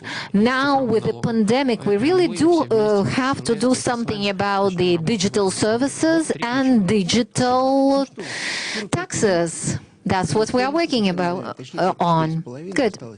44.5 minutes have gone so easily and nicely in our discussion. There is half a minute left, and I can say that today our tax system in Russia is a very professional system, a very professional service in which we have professionals but humans thinking about people, about taxpayers. We have done a lot, and there is so much still to do. And probably the most difficult goal is to convince the taxpayers that the state by the Federal Tax Service is working for the benefit of taxpayers. The state does exist for the population, for the taxpayers, and I do not think the Federal Tax Service or the Ministry of Finance can tackle this challenge separately. Thank you.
изменились ли мы? Стали другими или остались собой? Принимая время, место, обстоятельства. Главное не остановиться сегодня, чтобы стать сильнее завтра. И знать, мы вместе. И это все меняет. Ваш Газпромбанк.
В звуке или в тексте, ушами или глазами, но всегда мозгами. Только по делу. Главное в политике, главное в бизнесе, главное о личных деньгах. Со скоростью звука, со скоростью света. Услышать и увидеть. Один бренд, два адреса. Бизнес FM и bfm.ru. Не на словах, а на деле.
готова ли система здравоохранения и способна ли она принять то количество пациентов, которое будет возникать.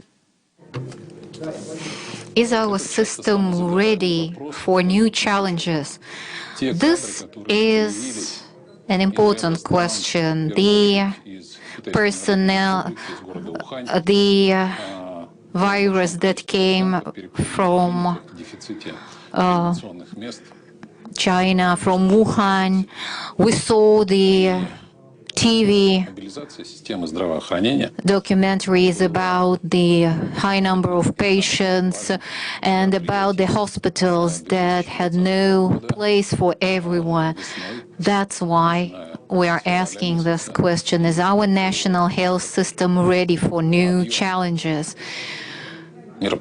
From January to March and April, we did a lot in order to retrain our healthcare professionals and buy the necessary equipment. I would like to now talk about not what we had a year ago, but turn to the key documents, laws and decrees, and let's look at what we did in the previous years and on which the development of current health system is based. First of all, here you see the national development goals of Russian Federation up to 2030. The program was enacted by the presidential decree of July 21st, 2020. So we have to preserve our population, its health and well-being. We have to also focus on digitalization, digital transformation. We understand that ensuring the conservation of our population and preservation of its health and ensuring the population's well-being is to be ensured by ensuring the sustainable development and sustainable growth of the population of the country, increasing the expected life expectancy to 78 years, reducing the poverty level twofold as compared to 2017, and increasing the share of citizens having physical activity and going in sports up to 70%. And the digital transformation, which is also very important for the health system. Here are the threats of national security in terms of healthcare. And this was described in the strategy of health system development in the Russian Federation up to 2025, enacted by the presidential decree of June 6, 2019. Number one, high level of non-communicable disease morbidity, high incidence. At the same time, we have this reduced. Children, when they are born, they come healthy into this world. The infant health, we are preserving it well over the past years, and when we grow up, we ourselves create certain factors which shorten our life, and this first of all starts with our adolescence. And we know we have a high incidence of drug addiction, alcohol addiction, HIV, viral hepatitis B and C, tuberculosis, trauma incidence is also high, as well as poisoning.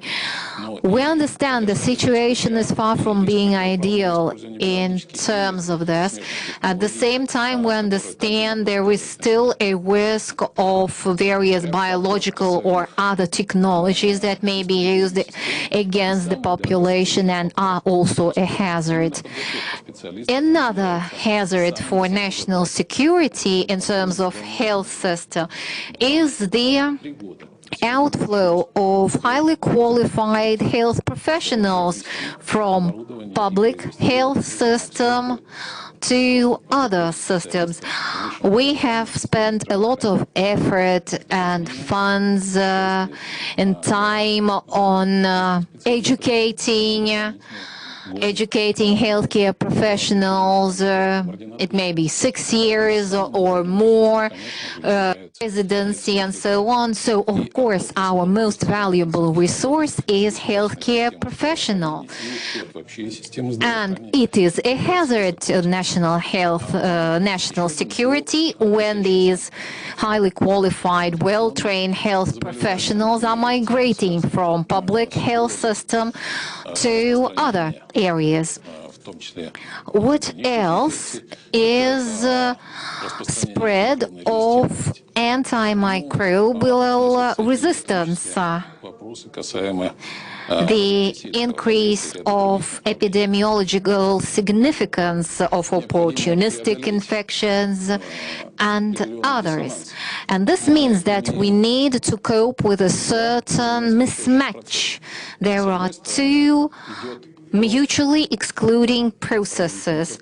On the one hand, the infrastructure is growing. On the other hand, we see the healthcare system, organizations and establishments are changing,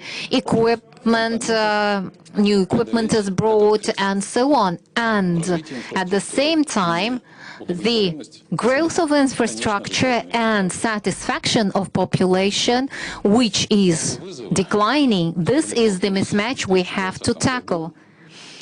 Now, new challenges. The main challenges we faced last year were communicable diseases, which means that we need to focus especially on development of our sanitary and epidemiological surveillance system. We need to develop the action plan and algorithm for preventing emergency situations related to spread of dangerous communicable diseases.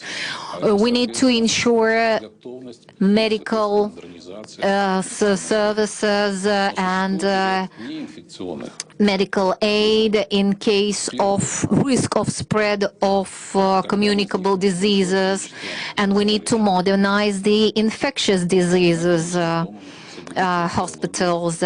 But at the same time, we have another challenge, which is non-communicable diseases. Their incidence is growing, which means that we need to provide the necessary medicinal products, personal protection equipment to be available. We need to do all to avoid shortage of medicines and PPEs. And the question is, how can we organize and create this resource we need for collection of data and to control the process? And this is what we needed before and what we still need even more now. And of course, I'm talking about the digital transformation of the health system. And when we talk about assessment of all the non-communicable disease challenges, we have to remember about the socially significant diseases, the diseases that are independent of the lifestyle. I'm talking about cancer, autoimmune diseases, and a number of others, which are also new challenges. And now, as you know, most vulnerable patients are patients with diabetes mellitus and obesity. So in this particular period, the role of non-communicable disease control has also increased. Now let's talk about the strategy of development of Russian health system for a period of up to 2025, which is prescribed in Presidential Decree of June 6, 2019. The health system development goals in Russian Federation are increasing the population of the country, increasing the lifespan of our population, increasing its well-being, and not only. And we have done a lot even before. And especially now, we implemented a number of federal programs like Zdarovye, health, national program, implementation of a system of childbirth certificates, plus health system modernization programs that we implemented in 2010 through 2012, as well as construction of high technology centers, which started in 2006 to 2018, which was also important for prevention of disability. And of course, in Russian Federation, we had a very large-scale program for construction of perinatal centers, which lasted 2012 to 2019, which by 40% reduced the infant mortality. Of course, a lot depends on the way the pregnancy goes, depends on the risk factors a pregnant woman has, and now with the new perinatal centers we're built, we can really be proud of this reduction of infant mortality. Now, answering the new challenges. Of course, we have spoken about the development of the sanitary epidemiological surveillance system. And on December 30, 2020, the Russian government issued a new decree number 3680-R about the development and strengthening of the federal state sanitary epidemiological surveillance system in 2021-2028. This is important from the point of view of treatment, of diagnosing, and other aspects. Of course, we need to develop specific prophylaxis tools and systems. And of course, in this period, we were really happy to have the platform solutions we developed for other diseases, and which helped us to achieve a quick effect, because efficiency and safety is what matters most in such things. And the platform we have for various dangerous communicable diseases really helped us. And the new technologies, implementation, integration in our healthcare system, as well as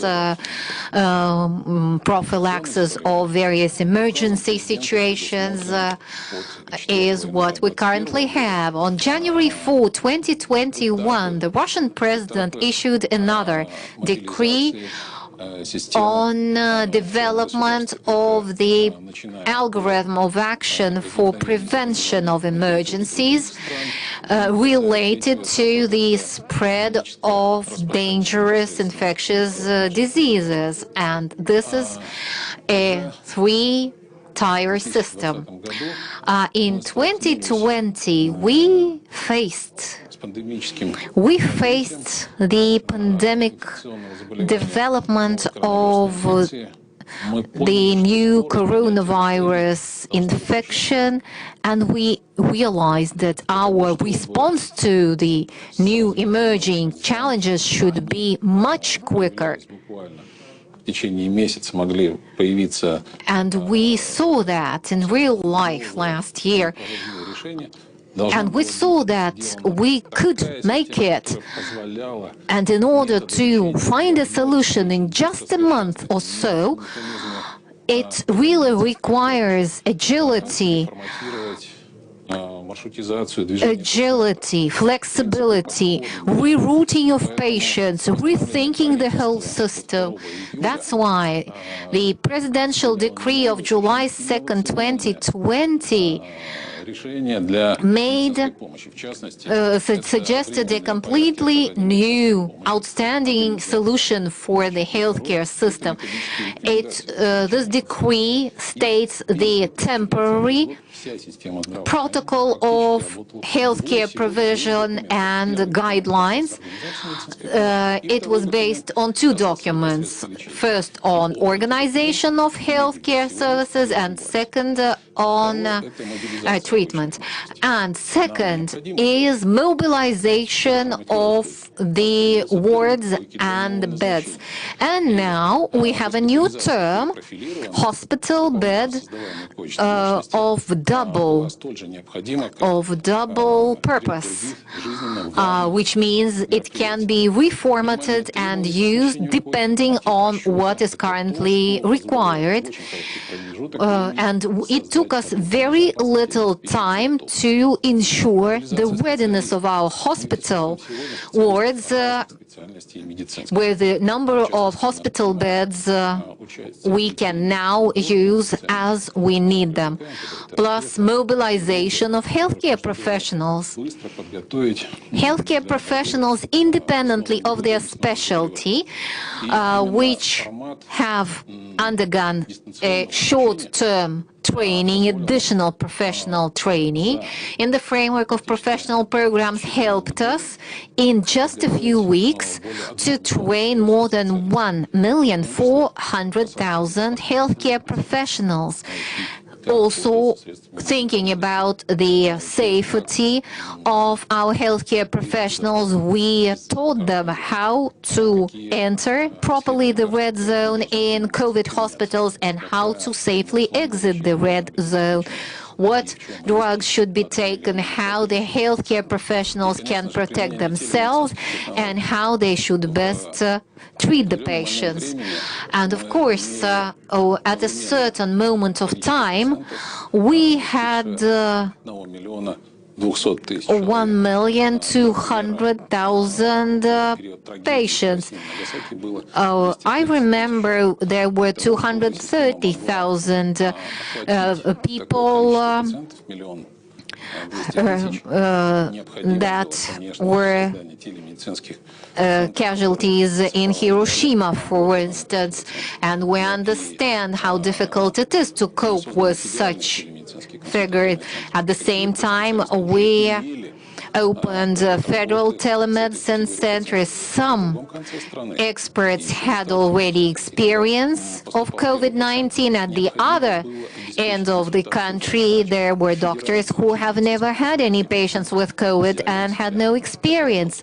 So doctors, via telemedical communication, could help their colleagues all around the country. Of course, we need to very well understand and visualize how we want the new system to work, especially now that we are facing a pathogen which cannot be traced directly. You could be in touch with an infected patient for a few days without knowing that, without feeling anything. Plus, the pathogen did not always cause the severe form. There is a lot of people who have had a symptomatic course of COVID, and we did not have any weapon against this, either to prevent or treat. We had no drugs for COVID-19, and this means we needed to ensure different organizational models. If we had sporadic COVID cases, we needed to break the chains of infection. When the epidemic propagated, we needed to focus on inpatient treatment, but the inpatient treatment is always limited by existing capacities. At the same time, in parallel, we were designing the drugs for specific prevention, and now it is an outpatient management model. So, answering the new challenges, we see the modernization of the communicable disease control services, and this is not just about development of microbiological laboratories, about protection of personnel, provision of MRI and CT scanners and other equipment, but also other aspects are being tackled. So once again, this is a multi-layer system. We need to have infectious diseases units in healthcare organizations, plus we need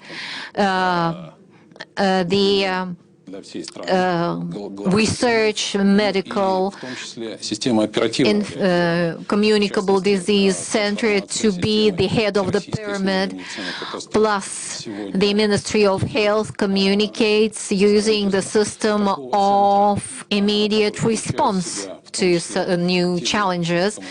We have a new telecommunication algorithm. We also have mobile hospitals available, which the All-Russian Center of Medicine of Catastrophes will be operating, and this will be available for any emergencies, including road accidents, environmental accidents, and others. So the response model is being transformed already now, today, and talking about the management of the threat of a new communicable disease, we have a scenario which really helps first diagnosis using the a quick test system development, express test development, plus we have the necessary capacities for production of the test number we need, and treatment is another pillar in the system, which means development of medicinal products for prevention and treatment of specific complications of new communicable diseases, development of technologies for production of monoclonal antibodies for immune therapy, and development of specific therapeutic drugs for new communicable diseases. And prophylaxis is pillar number 3 in the system of hazard management and monitoring. Of course, monitoring now means much more than yesterday. We have automatic analyzers in public spaces and at the national borders. We have national banks of blood serum and collection of microorganisms, and we have applied mathematic models of spread of infectious and geoinformation systems that help us trace the spread of the pandemic. And the current period is one of the key moments for the treatment and availability and affordability of treatment is very important. We need to remember about quick access to the medicinal products which are important for improving the quality of life, mitigating the complications, and preventing new serious communicable infections. And two new decrees of the Russian government were enacted last year in April and March. One about the improvement of access to the medicinal products market, and second is improvement of access of medicinal products, medicinal devices, medical devices to the market, with a key goal to ensure availability of all we need to counter the new threats and challenges. Digital transformation of the health system, both for the healthcare organizers and for patients and for healthcare professionals. It was very important to develop a network of national research centers and implementation of innovative medical technologies in the framework of federal projects. And while combating communicable diseases, over the past year, the Ministry of Health has adopted the largest number of healthcare improvement-related documents. Now we have two novelties, two new editions of the program, including the one for improvement of healthcare for cancer patients, which is being rolled out across the country, plus digital transformation of the system of health insurance in the framework of mandatory health insurance. And let me give you a couple of examples of the projects the Ministry of Health of Russia has implemented in healthcare system over the period. Let me start from medicinal products provision. We changed the provision system, and from 1st of January 2021, all the drugs provision is being carried out based on a completely new system which was developed jointly with other governmental agencies, and today the provision is based on uniform parameters which really influences the price and the speed of provision. What else? Labeling of medicinal products. The system could not withstand the overload, and we had to reformat it. Yet now the system helps us see, for instance, how the guidelines are being implemented. We need how many patients with certain health issues we have. We know how much medicinal products have to be used for these patients, and we can compare the actual situation with what it should be, and we can this way improve the result and improve the system, for instance, in cardiology and oncology. One of the projects in the framework of the existing projects is creation of the unified public information system in healthcare.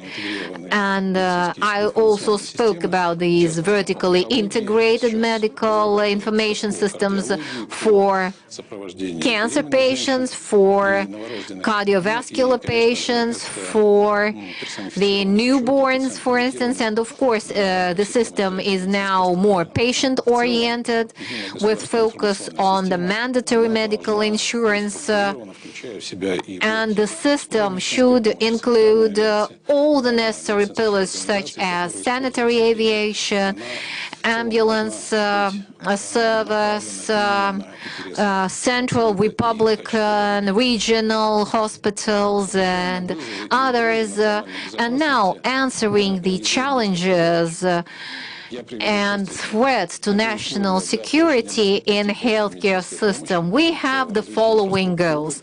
Number one, creation of conditions for increasing the availability and affordability and improving the quality of healthcare. Number two is prevention of diseases in primary care, first of all, in polyclinics, and so on. Goal number three is development, implementation, and use of new medical technologies and new drugs. Goal number four is prevention of spread of diseases, of communicable diseases, highly communicable diseases. Goal number five is improving of the system of control in health protection system, and goal number six is ensuring biological security in the country. So we have to, like I said, improve the control system, and this year, by the way, we will have a new law on control in the healthcare system in our country, and our ministry participated actively in developing of this document, and we have new risk-oriented approaches, and this law is now very efficient in terms of control and biological security. Like I said, we have this law signed by the Russian president in 2005. So in general, we can say that the transformation of the healthcare sector, which is focused on reducing the risks and tackling the hazards to the national security in healthcare, we can say that national projects are the ones around which all the changes will take place. And finally, to wind up my presentation, I would like to say a few words about the transformation of public service. We live in a quickly changing world, and this evolving world makes all of us, each of us, very carefully forecast the future. We need to be able and ready to change quickly, but you can do that only provided you receive information in real time online. And this, dear friends, means the speed of transformation. So the speed of data provision, collection, and processing is of utmost importance. And then, if you have this, you can change the whole system of healthcare services provision. You can reorganize it. You can assess properly the efficiency of the system.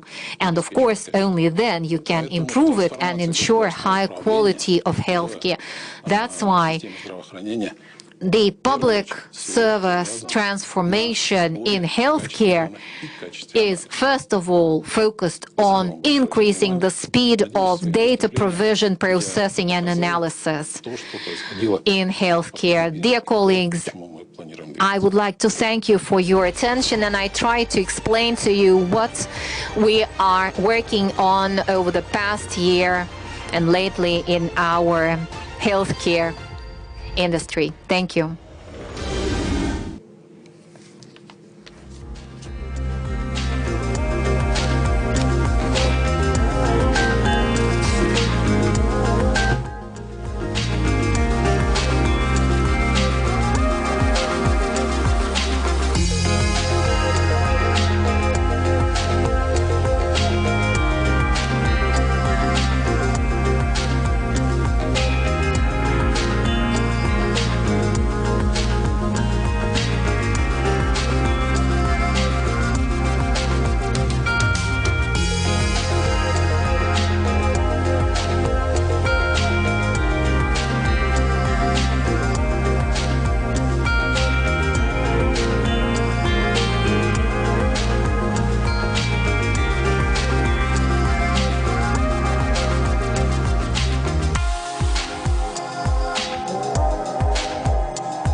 изменились ли мы? Стали другими или остались собой? Принимая время, место, обстоятельства. Главное не остановиться сегодня, чтобы стать сильнее завтра.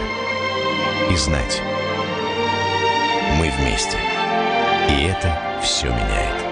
Ваш «Газпромбанк».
В звуке или в тексте, ушами или глазами, но всегда мозгами.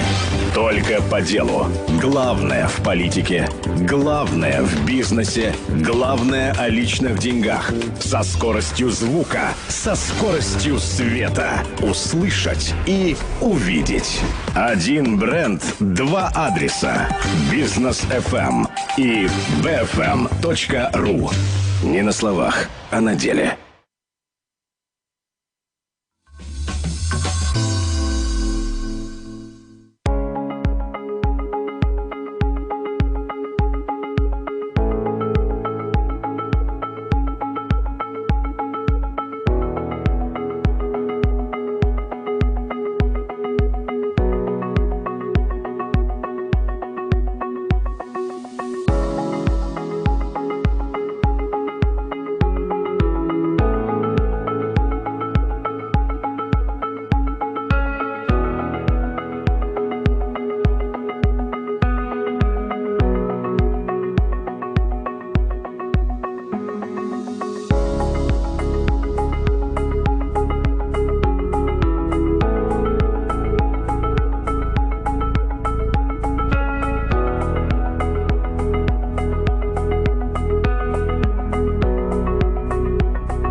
Дорогие коллеги, нам очень приятно Dear colleagues, на одном из самых представительных it's российских very форумов nice to обсудить be проблемы here будущего at образования в России. this highly И позвольте мне respectable начать с того, forum and чтобы talk about представить future of education in Russia. участников Let me нашей start by 45-минутной introducing дискуссии. the panelists Сегодня that will участие в participate нашей in our дискуссии принимает 45-minute long discussion. Александра We have Alexander Bulatova, a ninth grader Володя Сачков, in ученик Gazprom 11 school. класса Хорошковы, Михаил Vladimir Sachkov, an 11th grader, Mikhail Kuznetsov, студент первого курса first-year student at MIFI University. Katerina Polivanova is a head of research in the Higher School of Economics. All her life she's been working in the field of education. Online, with us today, we have two more panelists. We have Mikhail Burtsev, head of Lab for Neuron Systems and Deep Learning at Physics and Technology University, and Mr. Kurpatov, who works for Sberbank. He is a head of the Lab for Neurosciences. Welcome, everyone. We have not much time, so we will try to make the best use of it. We decided to split this session into two parts. In the first place, we want to talk about some of the challenges that we are faced with. I would like to show a couple of charts that I put together. There have been some surveys that go back to 2019. This is the assessment of education in Russia. Only 15% of parents believe that the education is good. 44% of parents said that it's average. And one-third, 28%, said that they are unhappy with the quality of education. They say it's bad. If you look at COM survey of 2019, 51% of Russians believe that over the last 10 years, the situation in the field of education has deteriorated. One-third of respondents said that the key challenge is lack of focus on personal needs of students. 67% of respondents are unsatisfied with the quality of schooling. 58% of respondents believe that school books, textbooks are of poor quality, and 93% of students do not want to use the textbooks which they are given. 36% said that school education is on a par with the rest of the world. 40% of respondents said that the system of school education is ineffective. 37% of respondents said that school does not help to prepare children for adult life. 14% of Russians said, only 14% of Russians believe that modern school and modern teachers are better than teachers of the past, and 45% of Russians are confident that today's teachers are worse than the teachers that taught them when they went to school. This is the results of the survey. Children, high school students and parents were asked these questions. I want to ask you guys, Mikhail, you were in school a short time ago, and you are an outstanding student. You have won in the artificial intelligence contest. Now you are a first-year student in one of the best universities in the country. What do you think? What were you lacking? What were you missing in high school? What kind of problems can you identify now that you're a student in the university? Thank you for the question. Let me start by saying that now I am in the first year. I have finished the first semester, and I am an intermediate product now. I have traveled from high school to university. I have gone through a lot of fears. The This was especially strange and odd against the backdrop of the pandemic. I know what my peers thought, what guys in my school thought, and I can name two big challenges. One, the school does not give you any idea about future jobs and professions. I have spent 11 years in school. That's most of my life. I've been in this system, and when I graduated from school, I had very little idea of what I wanted to do in life. This was kind of a contradictory picture.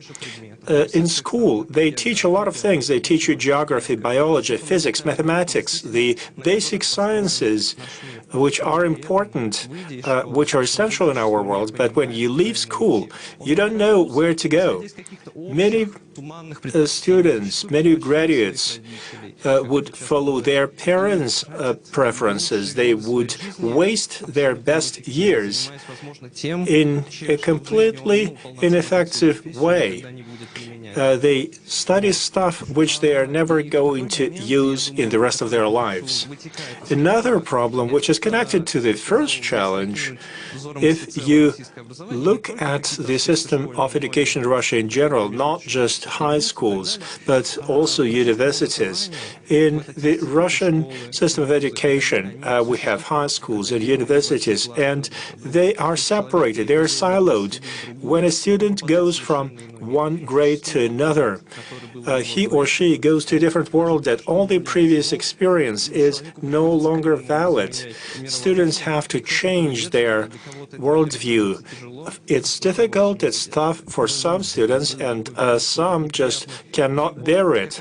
There is a gap between these different levels of education. I'm looking at many students. I know that there are some schools that are connected to universities like Gazprom School, and I see that many of the peers I know, I have a friend who went to Fab Lab at Mises, and then he went to an international contest in his field, and now he is going to Sber's lab for robotics, and his skills are improving.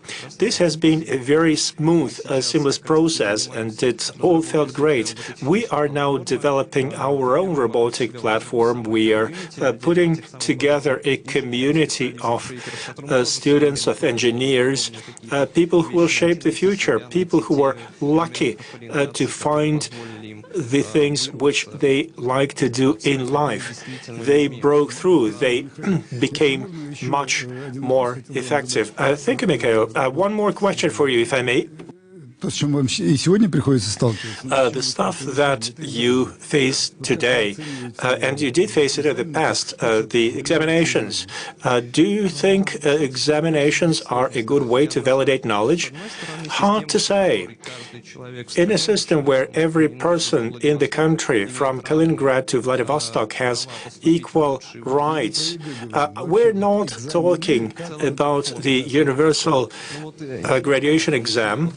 We're talking about examinations in general. Well, the point of an examination is to give people equal rights and to get equal opportunities if you look at high school level or university level. But examinations, by definition, are hard. People get nervous. It's a lot of stress when you sit at a desk and people are watching you, and they make sure that you don't violate any rules. They are important. Many things depend on the outcomes of examinations. Examinations per se, well, what is the purpose of an examination? It's worth it, but the form of examinations probably is worth changing. Thank you, Mikhail. What do you think was the problem in your life? What could be improved? I would like to talk about some factors that played a role in me getting the knowledge which I appreciate. First of all, that is tutorship. What I have is skills in the field of AI, and That is what I got from my teacher in the 8th grade. He was very important for me. He introduced me to a community of people that have the same interests as I did, and this was a very important thing back then. It's also important that the community, the environment that you're in, should be more knowledgeable than you are. For me, this is a great stimulus. This is a great incentive. My tutors, I've been noticing that tutors have been giving me more time, paying more attention to me when I showed my interest. When I became interested in literature, my teacher made several recommendations, and I became deeply interested in literature, although I had never been interested in that in the past. I think that the most effective form of education is project kind learning, because then children would be able to choose those subjects which they like, and they pay less attention to other things. I like math, I like programming, software development. In a project work, one has to set a goal. And this would be something that you like. I was involved in a project where we tried to generate poems, verses. I never would think that I would read so much stuff about literature and poetry. So that gave me a lot of knowledge. So you do need literature in the end. I think every person should study everything, but then he or she would be able to decide what he likes better. Well, you are using the platform. It's a pilot, but maybe you can give us quick comments. You have studied without a platform, and now you are using a platform. I am not using the platform anymore. I have changed the direction, but when I did use a platform, well, I can say this. Any platform is convenient. You don't have to write to your teacher every time. You don't have to overcome barriers. You can just go to a platform, check out the list of tasks, and this creates a good structure which you end up having in your head, and you know what you have to accomplish to go to the next level. I think an electronic platform is always nice to have, no matter what it does. Alexander, what do you think about the challenges of your school years? My situation is slightly different. In my school, we did a lot of projects. My school taught us a lot about different professions. It gives every student an opportunity to try a lot of different stuff. Foreign languages, 3D modeling, 3D printing. This is very practical. This is very good. Everything is in one place, and a student would focus on the stuff that he or she is interested in. Students would spend more time on studying. We also have very good teachers, very good tutors. Our teachers are our friends, and we are able to really work on the same wavelength with them. My tutor, the social sciences scholar, has been with me at the time of a large contest that I have participated in. She has invested a lot of time in me, and I am extremely appreciative of that. I always say big thank you to her, because she has spent a lot of her free time on me. Another benefit that I wanted to mention is that our school is not siloed. It's not separated from students' families. Teachers stay in touch with parents. They give them a lot of feedback. They talk to parents. They talk about the problems that students are experiencing.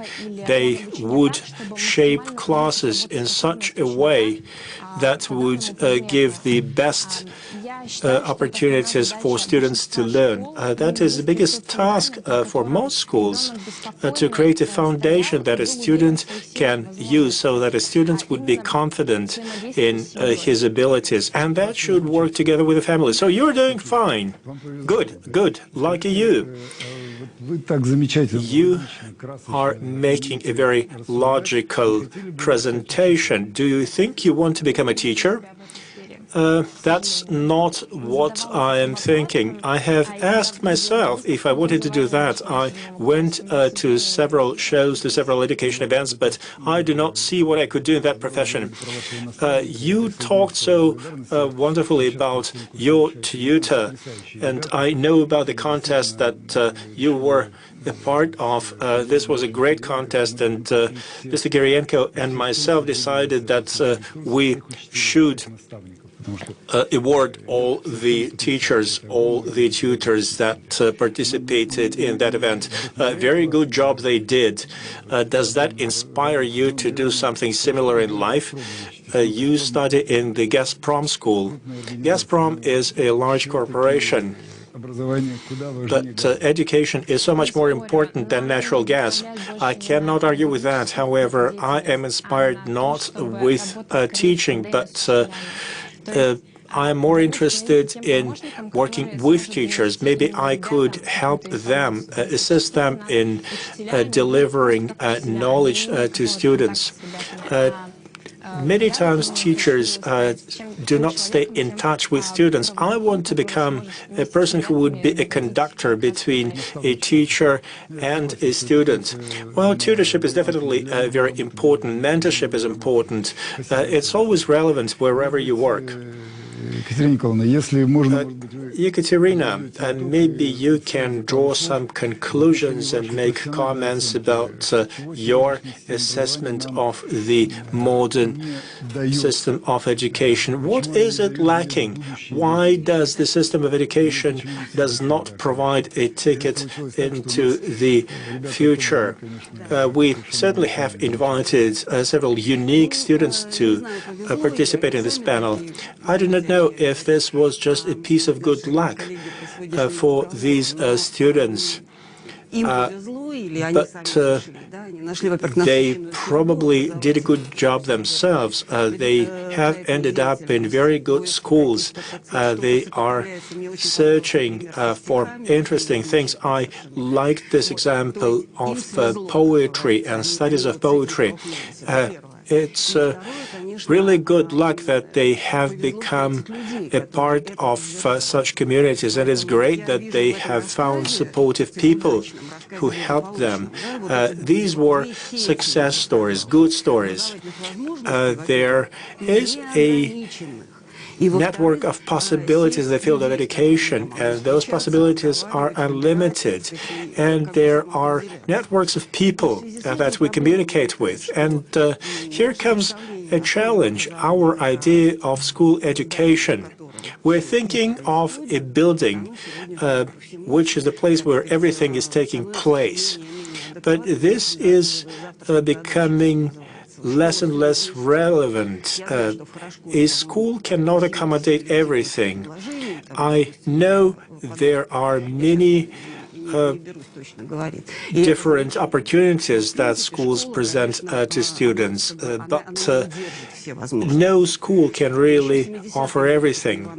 In 1970s, there was an important work which said that one should try to select the subjects that are most interesting, most attractive to a student. At that time, it sounded utopian, but today this becomes a possibility. What are the pain points that you can identify, the most important things? What are the challenges? Can we continue to use the legacy system? Back in 1957, we launched the first satellite in space, and Americans said that their nation was in danger because Russians launched a satellite. Back in 1957, we had a wonderful system of education, but then the world went on. The task was different, but the system of education remained the same. This is subject-based education system with rigid targets. and benchmarks. We have a platoon of students. They are like soldiers. So if education is not personalized, people said that if you have two children in your family, they are not like one another. They're all different. Well, a company is much bigger than the size of a class, but in every class you have 20 or 30 students, and they are all unique, and you only have one teacher that has to take care of all of them. That was number one. Second, the landscape of education. And I would say it's excessive, too much there. Our curriculum at schools, we consider that everything should be learned, but it should not be like this. Well, I need to talk to the students first, because offering them something, some think they would become interested in, and they start doing more in that particular area. And this idea that I'll miss out something on mechanics, say, or something else, or will never know anything about friction, that's okay. That was number two. Too much, excessive, many formats, that was number two. And now, well, the very notion of the class system, classroom system, we've touched upon that a little bit, that personalization, individualization. And, well, actually, every student should have their own trajectory.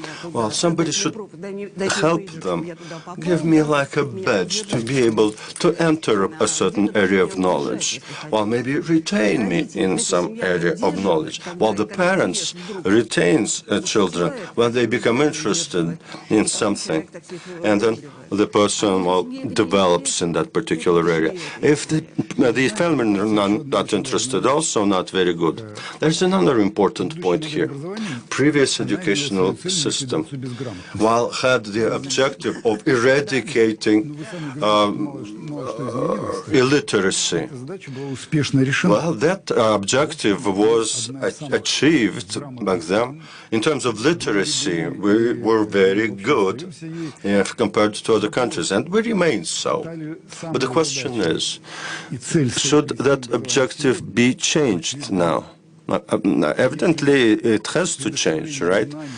Providing knowledge at school by a teacher, like the only source of knowledge. Before, in the previous system, that was okay. But today, there are multiple sources of information. The forms are different. And the possibilities of getting extra school knowledge, well, these possibilities are huge now. And we try to retain the students within classrooms. And now we also have artificial intelligence. On the one hand, we are concerned what is going to happen to us. We cannot compete against the artificial intelligence in terms of the amount of knowledge, because they can get knowledge much quicker. But what artificial intelligence cannot do is make decisions in situations of uncertainty. And we do not teach that skill to our children at all. We could introduce a subject which would be called decision-making. There's no such subject at high school or theory of decision-making. It's not offered by universities either. Well, the Higher School of Economics, fortunately, they have this subject, and we did our analysis. It's 5 to 6 universities in Russia only that offer this subject. It's one of the soft skills that children should be taught early in life. Well, also emotional intelligence, ability to engage in a discussion, etc. Many other things that we need at schools. But why, if I may, I would like to put out that idea that you expressed that we need a lesson dedicated to decision making. Well, now we just can do that through situations. Well, and that's true of all the soft skills, right? But I do think that there should be a dedicated subject or lesson for that, because certain knowledge about that would be required. Well, financial literacy, we wanted to introduce that class.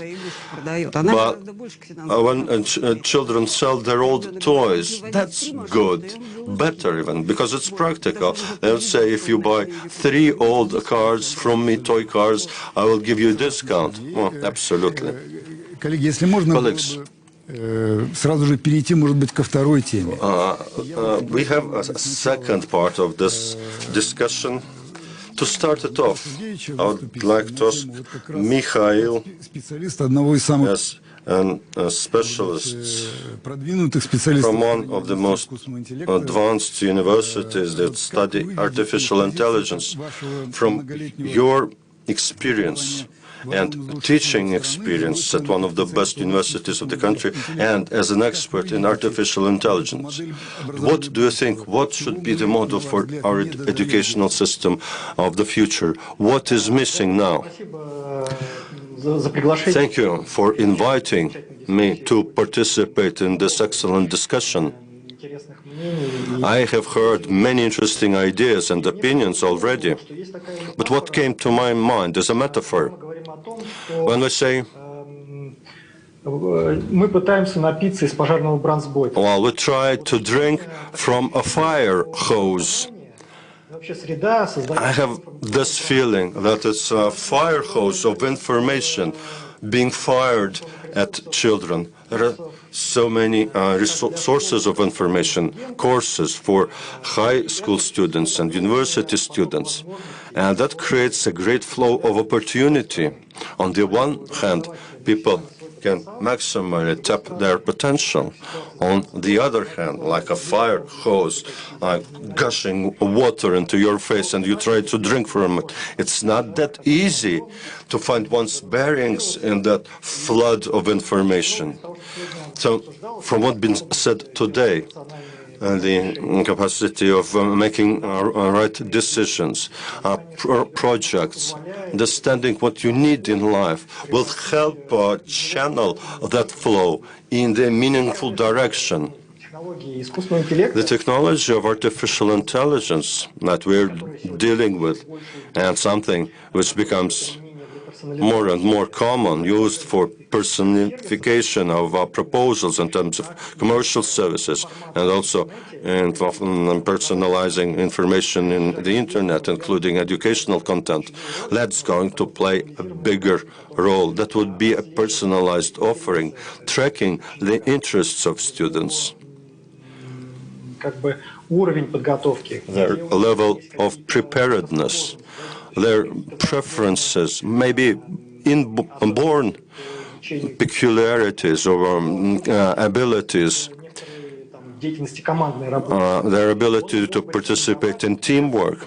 So AI could recommend to the students that would motivate the student and create opportunities for the student, not only to passively get into knowledge, but develop skills to actively procure knowledge. That would help them very much in their professional life. Well, you mentioned 2 ideas. First, personalization and the possibilities of artificial intelligence and the digital track that is led by every student to first identify the abilities and preferences of a student and kind of push the student into a particular area, into a particular skill set.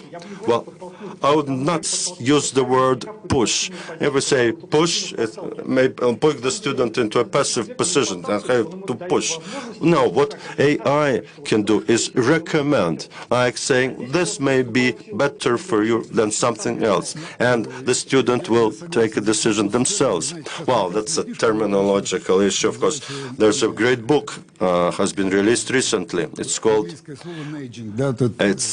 nudging. It's in English, like nudging students. Unfortunately, AI, want we or not, they would nudge us to go into a particular direction, narrowing the area of choices for us,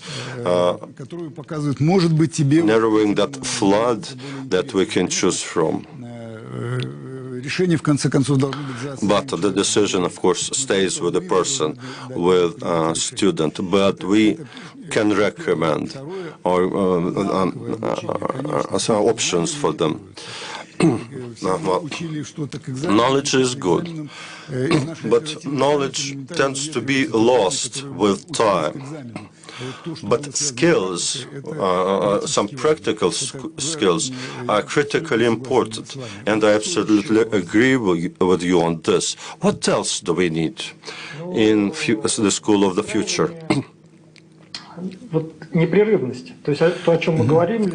Consistency.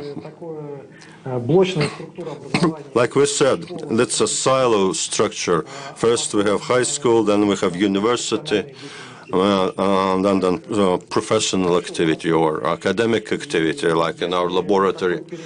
And that transition from university to professional work, that could be smoothened out, because in higher grades, before graduation, students can start specializing. But in high school, that's very rare. It's not a massive phenomenon. There's no set of tools to help the students to move smoothly from high school to university. Well, there was a good example mentioned today from Mises Institute of Steel and Alloys, because they have their own school. But so this transition to create a smooth learning trajectory from high school to professional work, that's something that's missing and we need. That may not have been that important in the past, but we feel this need today. Clear, Michael and my guys mentioned that moving from junior and high school, one transition, second transition from high school to university, and then to professional life. And there are huge gaps between these. We feel that as an employer, and absolutely agree with you. This has to be resolved somehow. Well, we do think that we have an answer to this, but I would like to ask Andrei Kurpatov about this. I know you conducted a lot of research on that, the effect of the information age, excessive amount of online resources and gadgets and their influence on children. How to use that more productively? What is your opinion? What model of education do you see? To also have, retain the psychological stability of the students. When we say about excessive knowledge or information resources to children, mainly it's entertainment sources that they use. But we have to be more systemic about knowledge and change the role of teacher. Before, teachers were the only source of knowledge, and textbooks also. Now, the mentality of the children have changed. They cannot deal with the teacher like they did in the past. And so there could be digital content created to interact with the students. But the role of the teacher becomes more important in that situation. We talk about tutoring, but that could be two types of tutoring, like psychologists that help children work in teams, developing certain skills, social interaction, etc. On the other hand, proper tutors would help the students do specific projects in specific areas of knowledge. That's a change in mentality that is required for that. That's something we want to become aware of, that our children will use digital platforms to get knowledge, and teachers would no longer be the sources of knowledge. They would be the source of experience. There was an Experience McKinsey research. They say the most important factor of efficiency of education is if a student spends at least 1 hour with a teacher one-on-one during a week. When a teacher learns the interests of the children, helps them with advice, that's the most efficient way to channel our education. The system we have right now, of course, is utterly inefficient. Second problem is the stress associated with learning at school. Well, Mikhail, you won contests, etc., etc., and you say, when you went passed exams to university, that was a very stressful for you. That should be changed. And it's only digital platforms that watch or monitor the change in the interests of a student, their digital track. Something that would help in the future would not be that stressful for the children, will not be such destructive, like preparing children for after high school examination. That takes most of their time right now, rather than expanding other skills.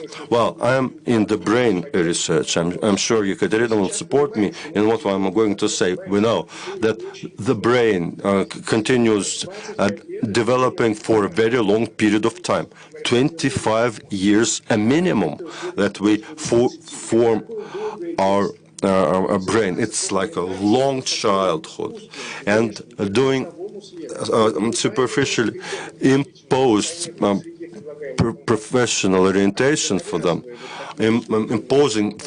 forcing a particular profession on that could destroy the life of a person. A child at 17 cannot make a decision on what they want to be. Their brain is not ready for them. The frontal lobes would be fully developed at 21. It's only the digital footprint, what children do on the platform, would be able to do the right suggestion to a student. The previous systems, they didn't work, they failed. Only artificial intelligence can help that. And of course, smooth transitions between various stages of education. From preschool to school, that transition has been improved. But we have to do the same at the stages from school to higher education. And again, this can only be done using the digital platforms. So, yes, the negative content like TikTok, memes on the psyche of the children, that is there, it's destructive, but there is also help from the digital platforms, giving continuous feedback to students because they see their own progress, because they're online. That's a solution for the future. But there should be support from the educational community, from the teachers, because they have to rethink their role. They should become tutors, coaches for the children, not the sources of knowledge. Thank you. I'd like to add here or emphasize the importance of the presence of large corporations and technological corporations, because first, all platforms in the world have not been created by governments. I don't know a single digital platform created by a government, including educational ones, all done by large corporations. Because first, this is highly professional area, and today's cloud platforms based on super modern artificial intelligence, very complex, very long process. Look at the United States. The Googles, Facebooks, these are the companies who invest a lot. Microsoft, of course, who invest a lot into the development of educational platform. In Russia, it's us, it's Mail, it's Yandex, probably the three biggest companies investing so much in creating the domestic product and data, and a lot of startups. Thank you for doing that. Similar situation elsewhere in the world. So the conclusion that I can derive from this and from the statement of Andrei, too much use of digital content from very early in age, like an instrument replacing the parents, like an iPad replacing the parents. It's a very bad story, but a digital tool has a possibility of personalization of the digital content, releasing the teacher from giving out knowledge so that they can perform the function of a tutor, live communication between the teacher and the students, which is most important. And the students, if they can ask questions from the teacher, what do you know about that and that? Or vice versa, teacher asking the student, you never know whether, in answering the question, what is the scope of knowledge of a student. This is not the best way to know the level of learning of a student. But if it's a teacher, if it's parents that are involved, knowing the strong features and weaknesses of the children, then the efficiency of the teachers and schools would be much higher. Guys, we have only a few minutes to go. Just one phrase from each. Well, to sum up from my side, going into history, back in the Industrial Revolution age, the objective was to start learning. With the digital technologies, computing technologies at the end of the 20th century, the objective is to learn to learn. And now a major challenge for all of people of my age, high school students or university students, is to implement or use the available educational technologies to find our place there. The possibility of forming teams. Like I said, the example from our personal story, it's not small teams of students. We have big communities. Like our community has 160 people already. What Ekaterina spoke about, she spoke about networks, educational networks. But at this point in time, this is very sparsely spread. Like serious, one school there, but we need more schools and communities like this. Well, summing up the discussion, I have a slide for that. It's main principles of education. First is a personalization based on the digital footprint of every children and creating personal trajectories for every child in this country. That can be done only through the use of artificial intelligence.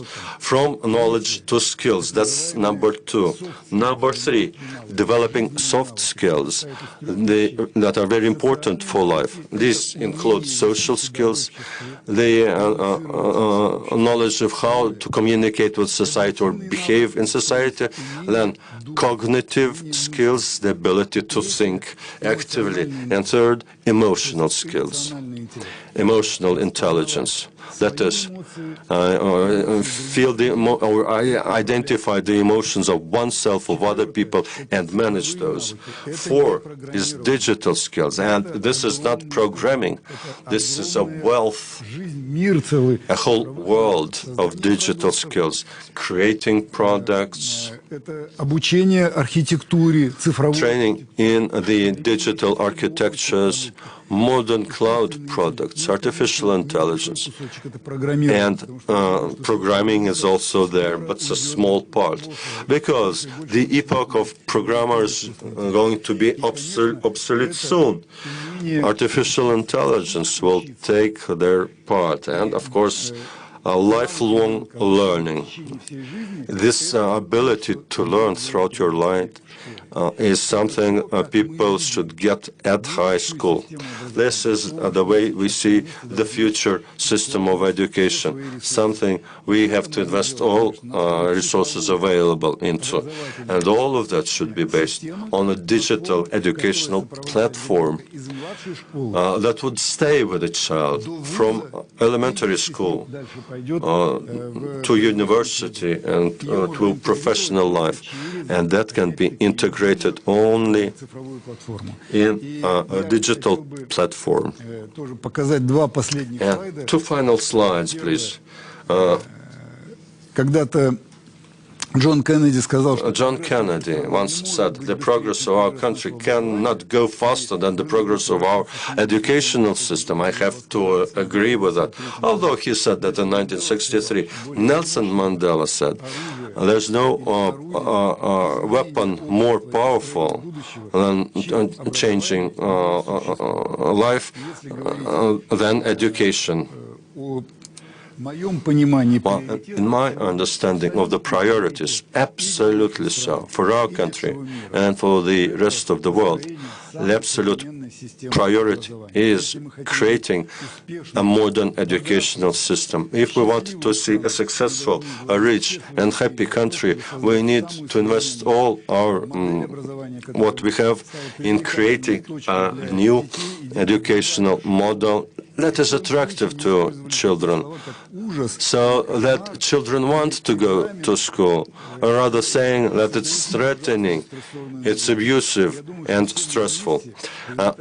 Altogether, as a result of such discussions, I'm sure we'll come at one point in time to this common understanding and start moving in that direction. Thank you all the participants on behalf of the team of Sberbank, and we have more than 500 people now involved in a project to create a digital platform for education, to connect all those pieces of those stages in the educational process. So on behalf of the team, we have some presents for the ladies first. Thank you, Katerina, for participating. Thank you, Alexandra. And some mementos. Так, это здесь вот Сберпортал. This is Sber Portal or Sberbox. Ребята, это вам. And guys, this is for you. Михаил, вам мы пришлем все. Mikhail will send that. The ones who are online will send those presents to you. Thank you.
изменились ли мы?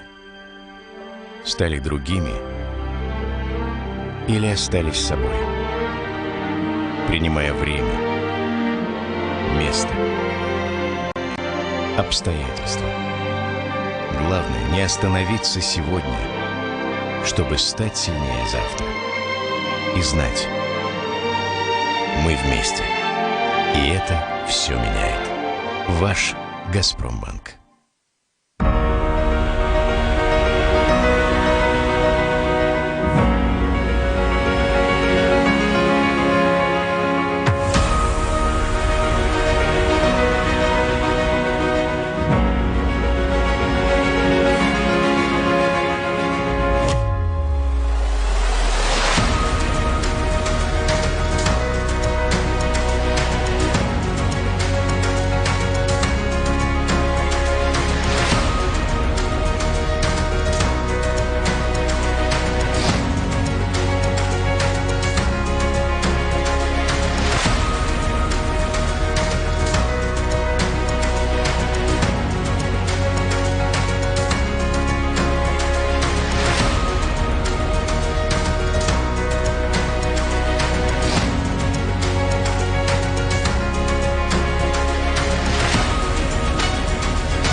В звуке или в тексте, ушами или глазами, но всегда мозгами. Только по делу.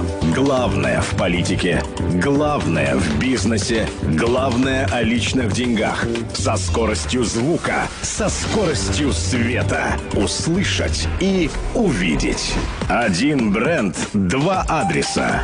Бизнес FM и bfm.ru. Не на словах, а на деле.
Добрый вечер, уважаемые... Good evening, dear ladies and gentlemen, and dear friends.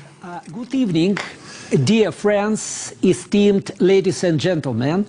Today, from my point of view, we have a fantastic opportunity to participate all together in the discussion of three leading brains of the world connected with the business education. And we have pretty interesting, a little bit futuristic topic named Business Education During Pandemic, Straight After It, and Educate Later. I want to make apologies for the people who are speaking English as native language. My native language is Russian, and so I'm speaking with a strong Muscovite accent. Still, it's my pleasure and honor to introduce those people whose pictures you've already seen on the screen of your monitor. First of all, and our first speaker to discuss the topic would be the president of the biggest association of business schools in our world, SASB International, Association to Advance Collegiate Schools of Business International. Then I'm planning to give floor to the dean of number 1 or number 2 or number 1 or number 2 business school of Europe and one of the best business schools of the world, to Professor Francois Artalo-Manet, the dean of famous London Business School. And then it would be my pleasure also to give floor to a fantastic man, Sergei Netesin. By the family name, you understand that he has Russian roots, and from his biography, I know that he studied at the university straight across the street from the Academy of National Economy and Public Administration, from which today we organize our today's discussion. Sergei Netesin is Deputy Dean of number 1 or number 2, number 1 or number 2 best business school of the United States, and very often they say of the world, Wharton Business School, University of Pennsylvania. And I want to stress that it's really fantastic business school. I was lucky to study there in the year of 1992 and still belong to the alumni of this business school. It is great. So I consider that our experts would outline their vision about what would happen with business education, what would happen straight after the pandemic, what would happen later, how the present-day disruptive technologies would influence our programs, what would happen with format, because now we are moving towards online, but no one really knows what would happen when we'll be able to return back to the classrooms, what would be the proportions our clients would like.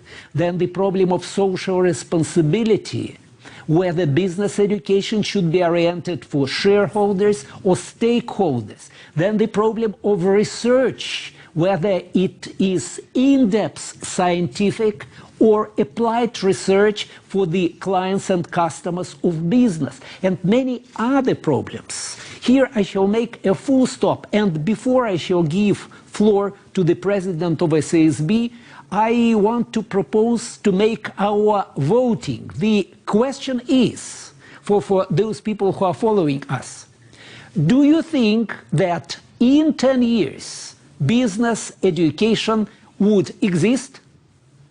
Or do you think that it would disappear? And do you think that you do not have any opinion? We decided to ask this question because just recently, yesterday, I read at one of our mass media journals an article. I'm thinking how to characterize it politely. Pretty ignorant article about the death of MBA programs, which are losing popularities dramatically. During my life, it seems to me it is the dozens funerals of MBA programs, and many of those people who participated in those funerals disappeared after that time, and MBA programs are flourishing. Still, It's a full stop. And now it's my pleasure and honor to give floor to fantastic expert, the president of SASB International, to Professor Karen Beck-Dudley. If you please. Thank you very, very much, Sergey, for that very warm introduction. And I'm really happy to virtually be with all of you today and discuss what I see as the future of business education, but I'll be really interested in what the panelists think as well, because I'm actually not sure what the next 10 years are looking like, because I don't know what actually tomorrow is going to look like. So everything's going to be speculative from here on out. But for those of you who are not familiar with AACSB, for more than 100 years, AACSB has served as the world's largest association for business education. We are a connector and a convener, bringing together lifelong learners, business schools, and business to create the next generation of great leaders. We are in more than 100 countries and territories, and the collective strength of the organization is rooted in our diverse perspectives, a global mindset, and a commitment to creating positive societal impact. So AACSB's accreditation is the highest standard of quality in business education, and we ensure that AACSB accredited schools are contributing relevant and impactful thought leadership, creating positive societal impact, and preparing an empowered workforce of business leaders. I've only been in this role for 8 months. Before that, I was the dean at Santa Clara University, which is located in Silicon Valley, California. But during that time, I've witnessed the outstanding flexibility and innovation schools have exhibited during such an unprecedented time. And before we started, the panelists and I were all talking about everything that people have done very, very, very quickly. And I continue to be impressed by the commitment, our strong relationships and collaboration of our colleagues to help elevate business education and supporting our peers globally. So I applaud all of you, and I'm proud to call you colleagues, and I hope next year I can meet many of you in person. What I keep reminding myself, though, is that we thought this was going to be a sprint, or at least I did, and now we know we're actually in a marathon. And while as the industry, we have managed to survive, and Sergey, I think that we're going to thrive actually as business educators for a variety of reasons we can get to. Even during this time, though, AACSB remains dedicated to enabling excellence while providing timely access to thought leadership, best practices, and data for decision-making that advances business education throughout the world. So together, I think we'll embrace agility in every form as we face the year ahead and what changes it may bring. I always knew, and maybe this is because I was in Silicon Valley for a while, that disruption would occur. Like many of you, though, I thought it would be technological. And the irony is not lost on me that it's a virus that has caused this disruption. And now hopefully with a vaccine or several vaccines, the technology now exists to help move us forward. But our recent disruption brought, I think, 3 primary challenges to all phases of business education. One is our continued adaptation to a virtual environment. The second is mental health issues. And the third is a financial impact on our member institutions. So as most schools have been virtually managed the last 9 months, we will see improvements, I think, in course offerings and technological innovations. We'll continue to see exciting evolutions in delivery formats, especially in experiential learning, admissions, grading, and the role of faculty. But these evolutions will continue to be stressful for those involved. So let me talk about mental health effects. The isolation, the disconnectedness, and a host of other factors have impacted our well-being. I can tell you as a person who started a job during the pandemic, not being able to go into an office and meet my peers has been very, very stressful. But it's imperative that we make concerted efforts to stay connected, share our issues with one another, and provide support. And we need to maintain and prioritize our mental and physical health during this time, and maybe double down on that over the next 10 years. And then financially, we know that each country, state, and region is impacted very differently, and that each unique situation calls for a variety of courses. So we've seen a lot of schools banding together to work on similar academic programs and offerings to reduce the costs. We'll continue to see, I think, a rise in online program offerings in order to defray those costs. And then there will be budget adjustments, and there already have been, when fewer students return to campus, so schools lose revenue from tuition, meal plans, room and board, philanthropy, etc. So this is why it's important, I think, to connect and network communities and conferences like this to be able to discuss issues with others facing similar challenges. So we've seen a variety of changes this year, but I think the most significant long-term one that we'll see after the pandemics have been in the following areas. Once again, program formats. I do not see us going back to totally face-to-face. I think we're in a change of abrupt transition, and being able to support hybrid programs and online programs efficiently and effectively, I think, will be incredibly important. The next is experiential learning. We will see schools adapt and configure new digital experiential learning opportunities, not just in the classroom, but like virtual study abroad, virtual internships, and virtual company visits, etc. One of the more interesting ones, I think, will be on how do we maintain the integrity of assessment and grading. Many schools are rethinking traditional testing and admissions requirements, and faculty are building flexibility in grading. So, for example, in the US, 64 out of the top 100 top business schools waived or made optional standardized admission tests this year. Some even question whether the concept of graduation is a concept. Does it mean the same thing in the current world where lifelong learning is essential? Or is graduation, as opposed to a celebration, and maybe it's just a celebration or a mark in time as we move forward to continue to learn? Also in recruitment and admissions, once again, the traditional student recruiting methods are no longer reliable since students can't necessarily travel, and I'm not sure how often that will come back.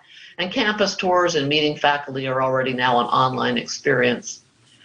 One other one is really the role of faculty and instructors. Faculty are no longer subject matter experts. People can find subject matter all over the internet and sometimes better than what the faculty member has. And so now a faculty member may be a coach, a champion, a mental health advisor, and that is a very different role than what faculty have been trained for in the past. And they're not trained for that, I don't think, in PhD programs now, and I think that'll be an interesting one.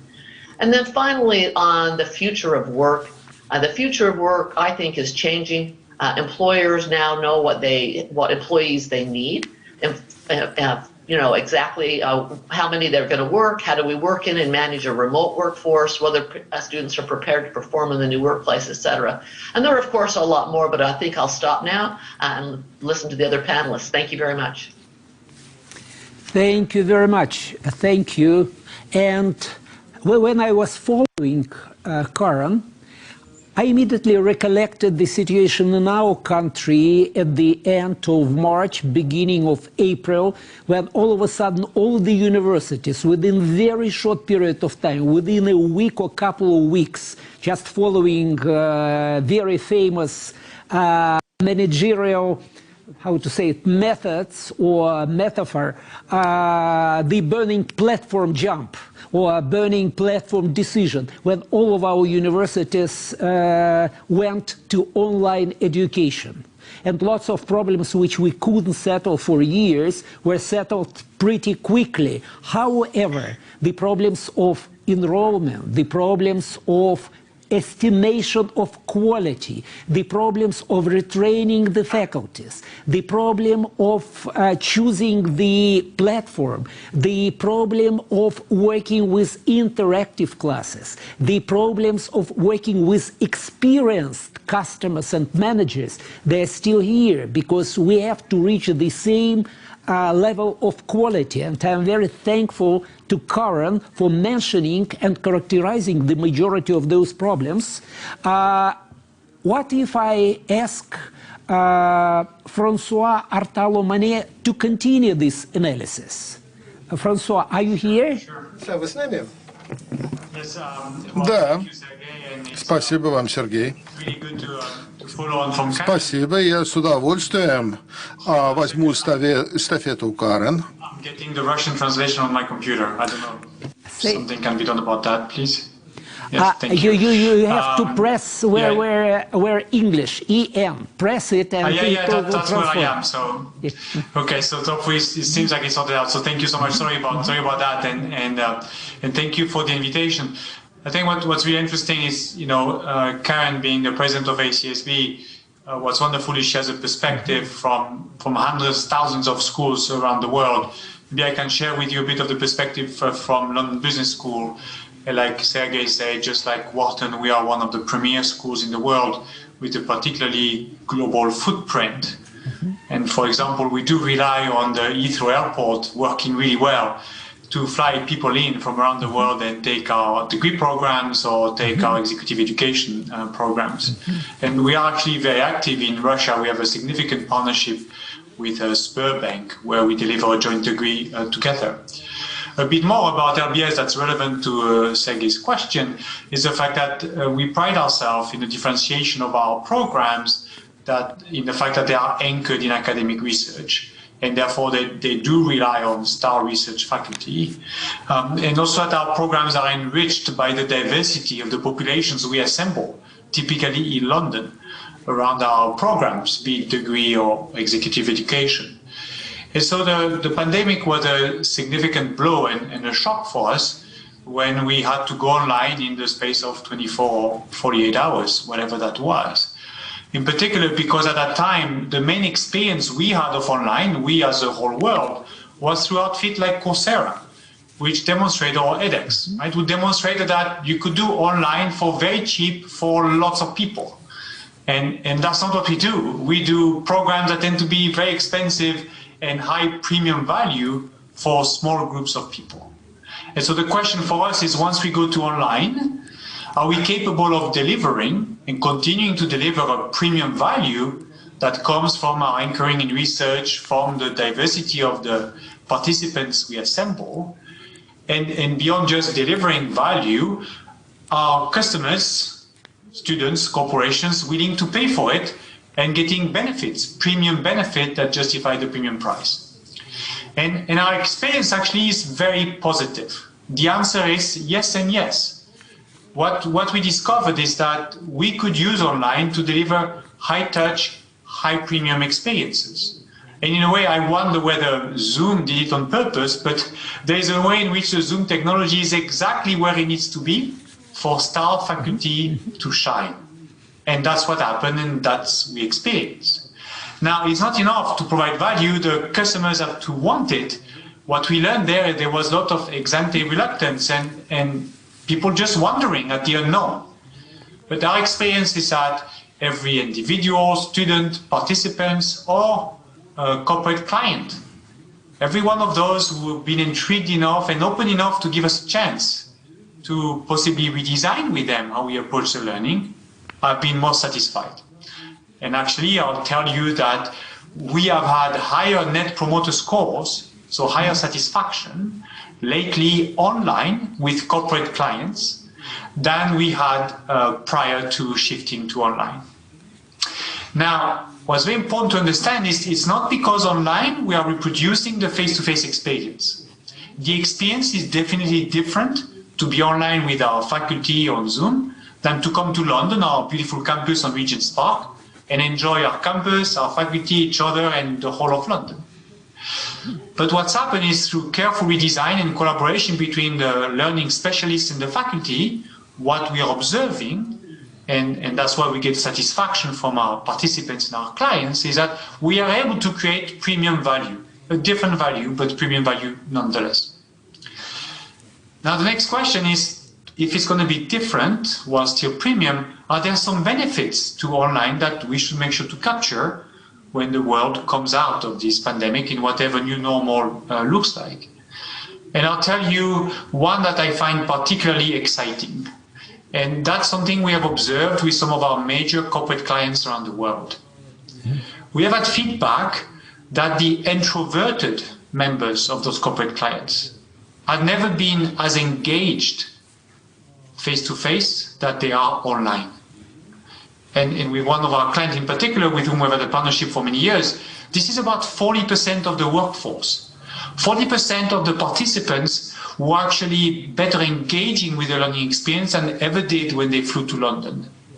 And that's a big deal, because we know that engagement is fundamental to learning. So we'll definitely learn from that.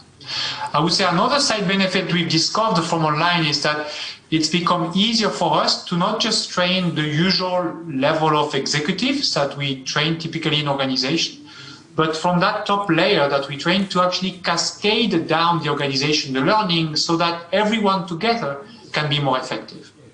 Because once a program is designed for online interactions, it is not so complex or so difficult to repurpose some of the digital assets that we create and then complement them with different types of interactions so that we don't just train the same higher level layer, but we actually take it down.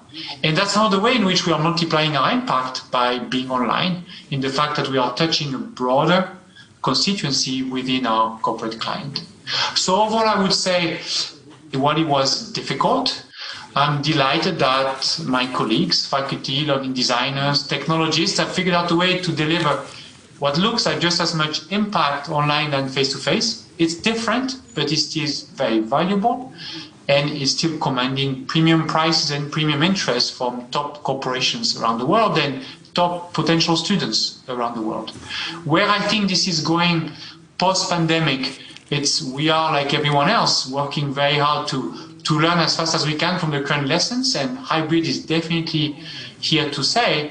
To me, what the big shift that I would see between right after the pandemic and 10 years out is, like Karen said, along the dimension of lifelong learning. And in particular, we haven't had the time yet, but I know that the technology is there for this hybrid and online experience to be much more personalized. So to me, that's a big shift that's going to happen, is right after the pandemic, there'll be more hybrid.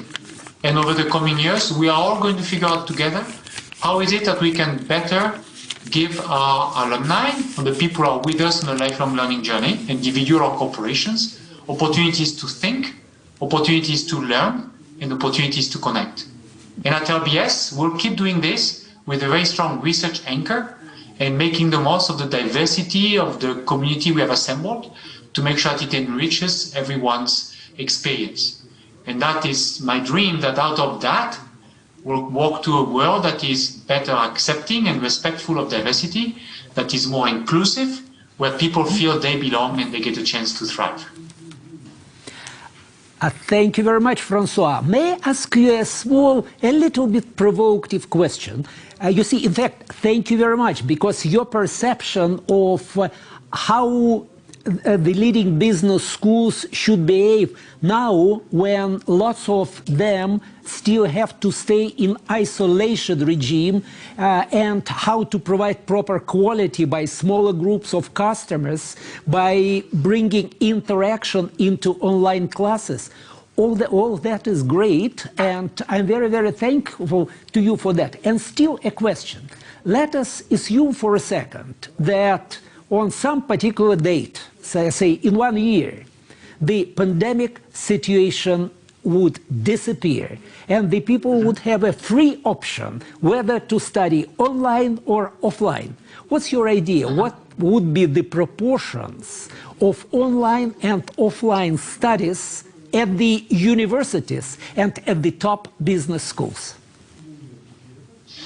So I think for us, it's going to be primary core of interactions and teaching is going to be offline. It's going to be face-to-face, our campus in London and campus in Dubai. However, that's going to be much better complemented by a digital experience. And in particular, the digital experience is going to allow our community to expand its reach. I mean, we know already how great it has been to use online technology for guest speakers and to engage people from around the world. Look, today we are all here from different parts of the world. None of us had to fly, so that's very convenient. That's going to stay. And I also think the digital component is going to help turn experiences into a really nice thread for people that adds to learning impact. So I don't want to punt. You ask me on a percentage. I would say that easily for some of our core programs, there'll be more than 20% of the activities that are online. I wouldn't be surprised when it comes to corporate experiences, where there will be a higher proportion of online than face-to-face, simply because of the cost of organization to send their employees away from home. And because we're able to design fantastic experiences on site, while I, for example, can foresee particular, the kind of corporate clients who send their executives to us in London to spend a week a year, gives them a time to reflect, to take stock of where we are and where they are and think about the future, be creative. I think that will remain. That will remain 100% face-to-face, because this is about them coming to London and taking the time to think differently. So my sense is there will be a whole range from 100% face-to-face to I don't know that we will ever do anything that is 0% face-to-face at RBS, but there will be a whole range of such activities. Thank you very, very much. And now I just have to give floor to one more outstanding representative of our discussion, to Deputy Dean of Wharton Business School, University of Pennsylvania, Sergey Netesin. Sergey, you're welcome. Thank you, Sergey. Thank you for having me here. Let me start by talking about business education during the pandemic. So what we saw during the pandemic is that the rate of innovation in the education industry accelerated a lot. And online learning for sure has been talked about for many, many years, but it has not been the mainstream. It was still kind of on the fringes. Many of my colleagues would never teach online. They would say this openly and say, I just don't do online. That's not interesting to me. And that, of course, ended. So all of my colleagues now teach online. Most institutions that would never start online degree programs now essentially have online degree programs. And what we see also in the corporate world among organizations, many organizations did not really value online learning. They were not willing to pay for online learning. And now they are paying for online learning. They're increasingly on board. They understand that you have to pay for online learning differently. They had an idea that this is just something much, much cheaper, so it shouldn't cost as much. But really, if you want a real online learning, kind of a synchronous online learning, blended online learning, it's actually pretty expensive to deliver. Like Francois mentioned, we also saw this dichotomy where some of the students, some of the participants are actually preferring online learning. So, for example, younger audiences, we offer a number of programs to high school audiences, and they love online because this is an online generation.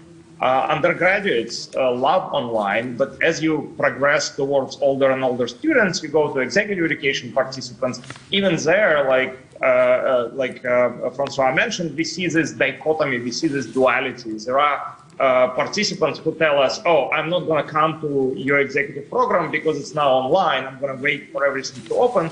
But then there are others who are saying, oh, finally I can take a course at Wharton because I would never travel before. I would never have time before. But now they're coming to our online programs.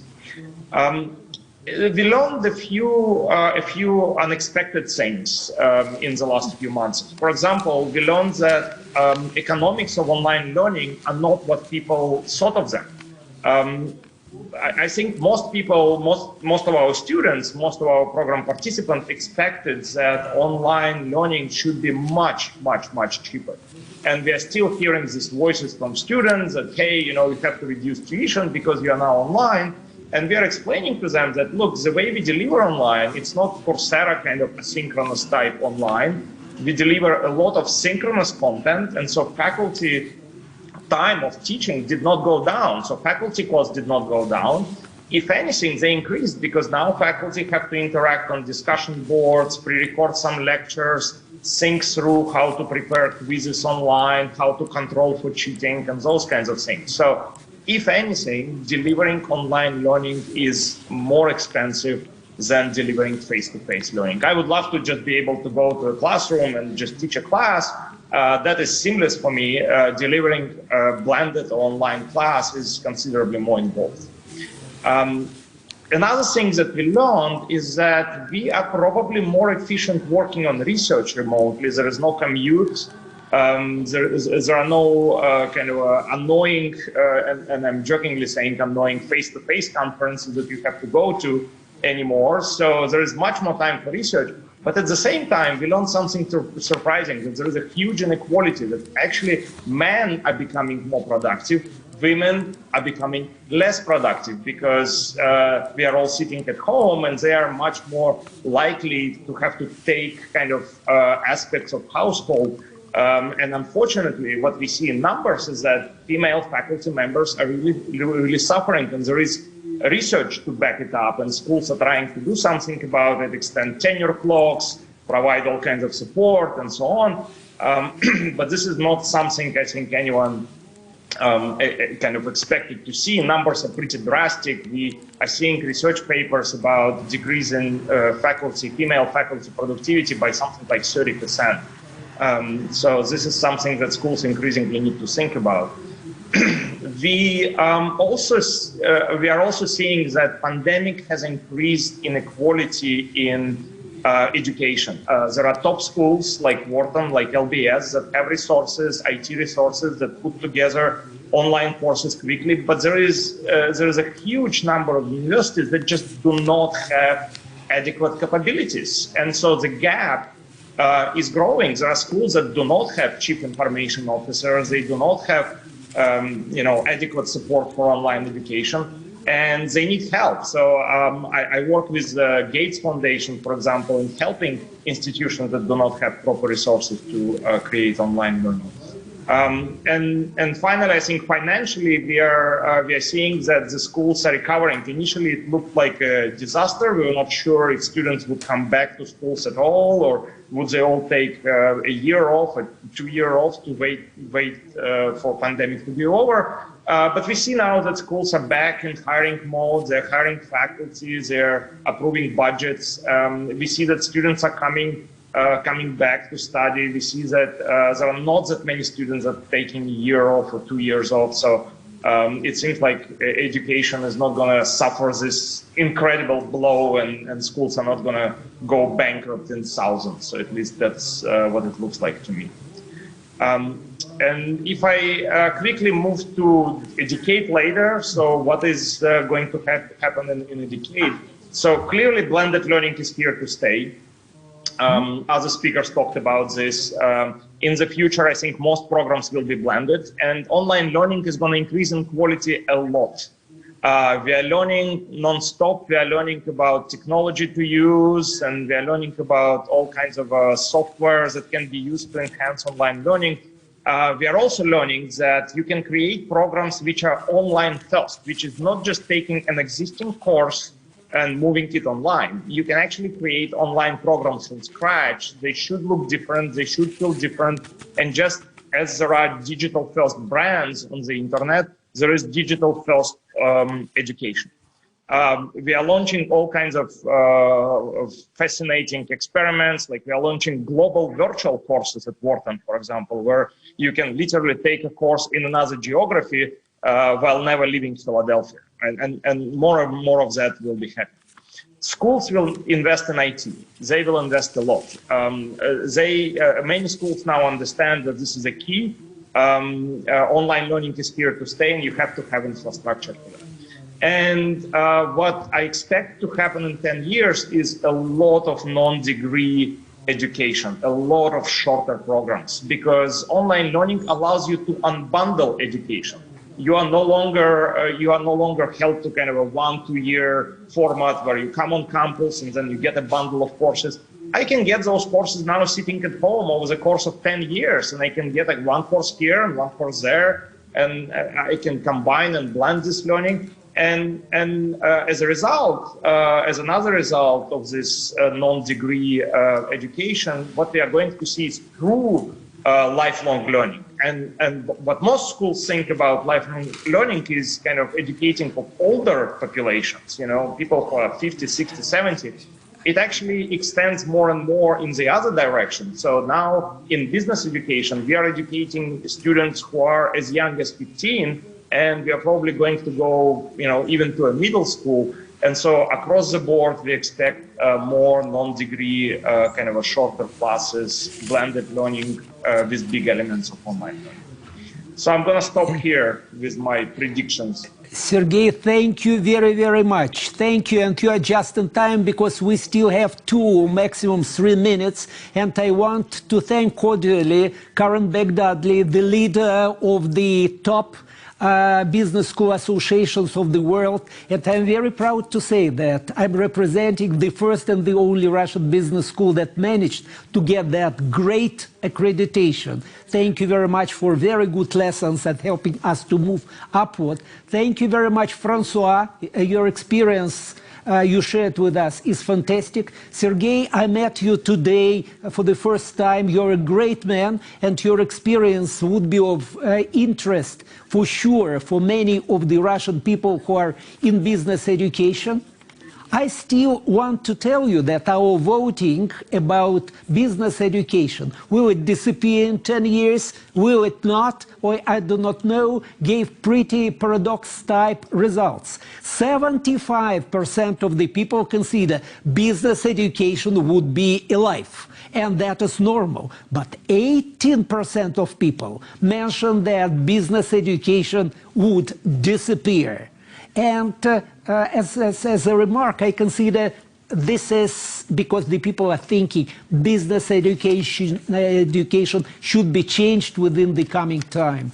And I'm very, very thankful to all the participants of our today's discussion for their sharing of their experience. While we still have a minute or maybe a minute and a half, what would you wish to the deans and leaders of Russian business education? Just one sentence for each, if you please.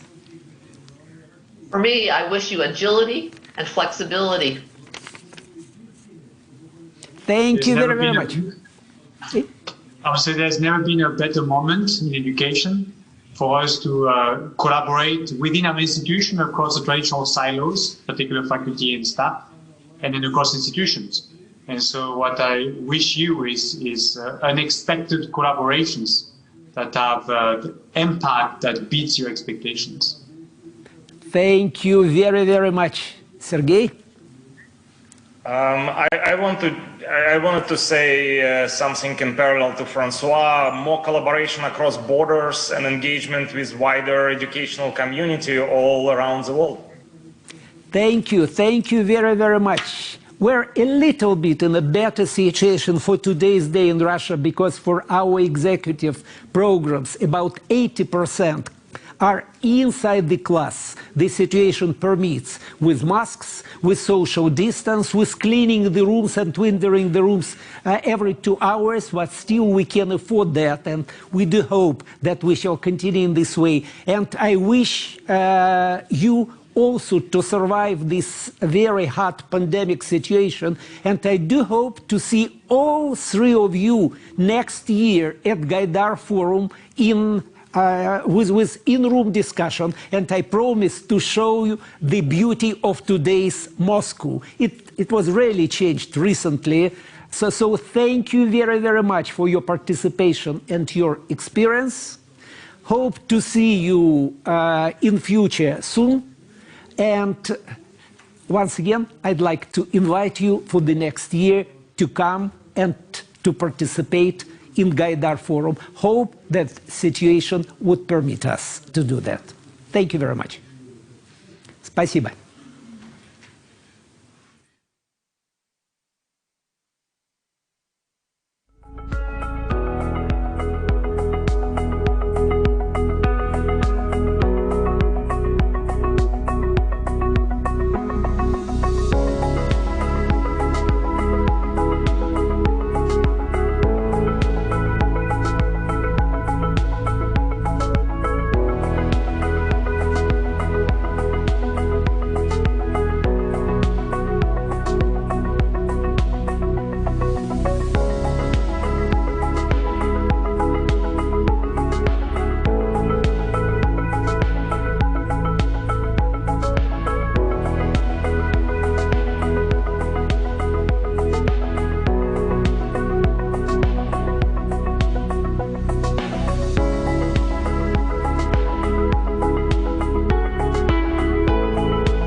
изменились ли мы?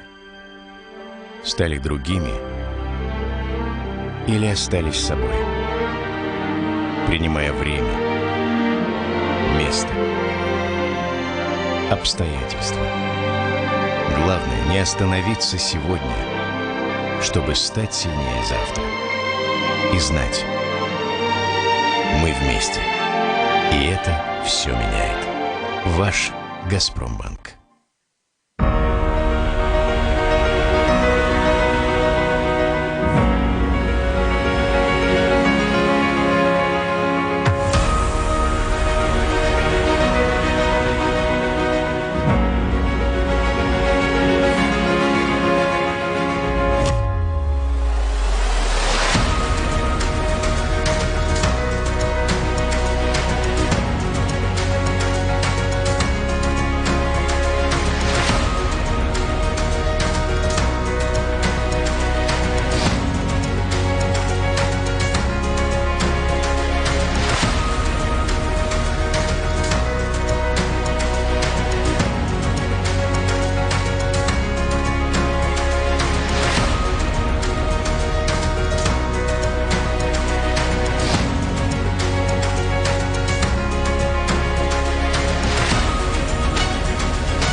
звуке или в тексте, ушами или глазами, но всегда мозгами. Только по делу. Главное в политике, главное в бизнесе, главное о личных деньгах. Со скоростью звука, со скоростью света. Услышать и увидеть. Один бренд, два адреса. Бизнес FM и bfm.ru. Не на словах, а на деле.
Добрый вечер.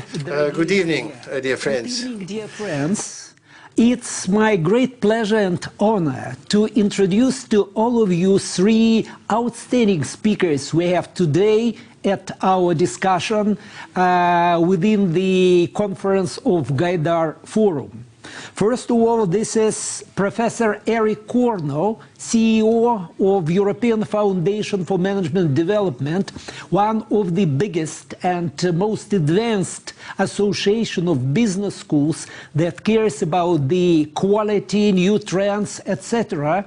Plus to this, Eric is a fantastic professor, and I was lucky to follow his presentations several times.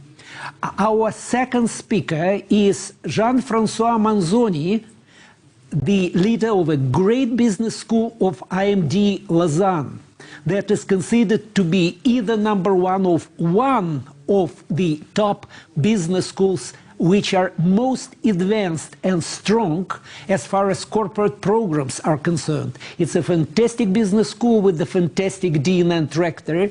And our next speaker is Andrew Jack, who is responsible at Financial Times for top international business education rankings. Plus to this, I have to disclose a small secret as far as Andrew Jack lived in Russia for several years, being correspondent of Financial Times. He speaks Russian, he reads Russian, and he understands the realities of our country very well. Just like Eric Cornell, who is speaking pretty fluent Russian language, much better Russian than I'm speaking French. Still, thank you very much, dear gentlemen and friends. Thank you very much for your participation in our today's discussion. We are discussing the leadership challenges in the increasingly complex global environment. Who are the new leaders? What is the new normality of leaders? Is it sufficient today to say leader is one who has many followers? Or the leader is a man with strong emotional intelligence? Or the leader is emotional intelligence plus cultural intelligence? Or the leader is a person who cares about the social responsibility and sustainability? What is the new normality?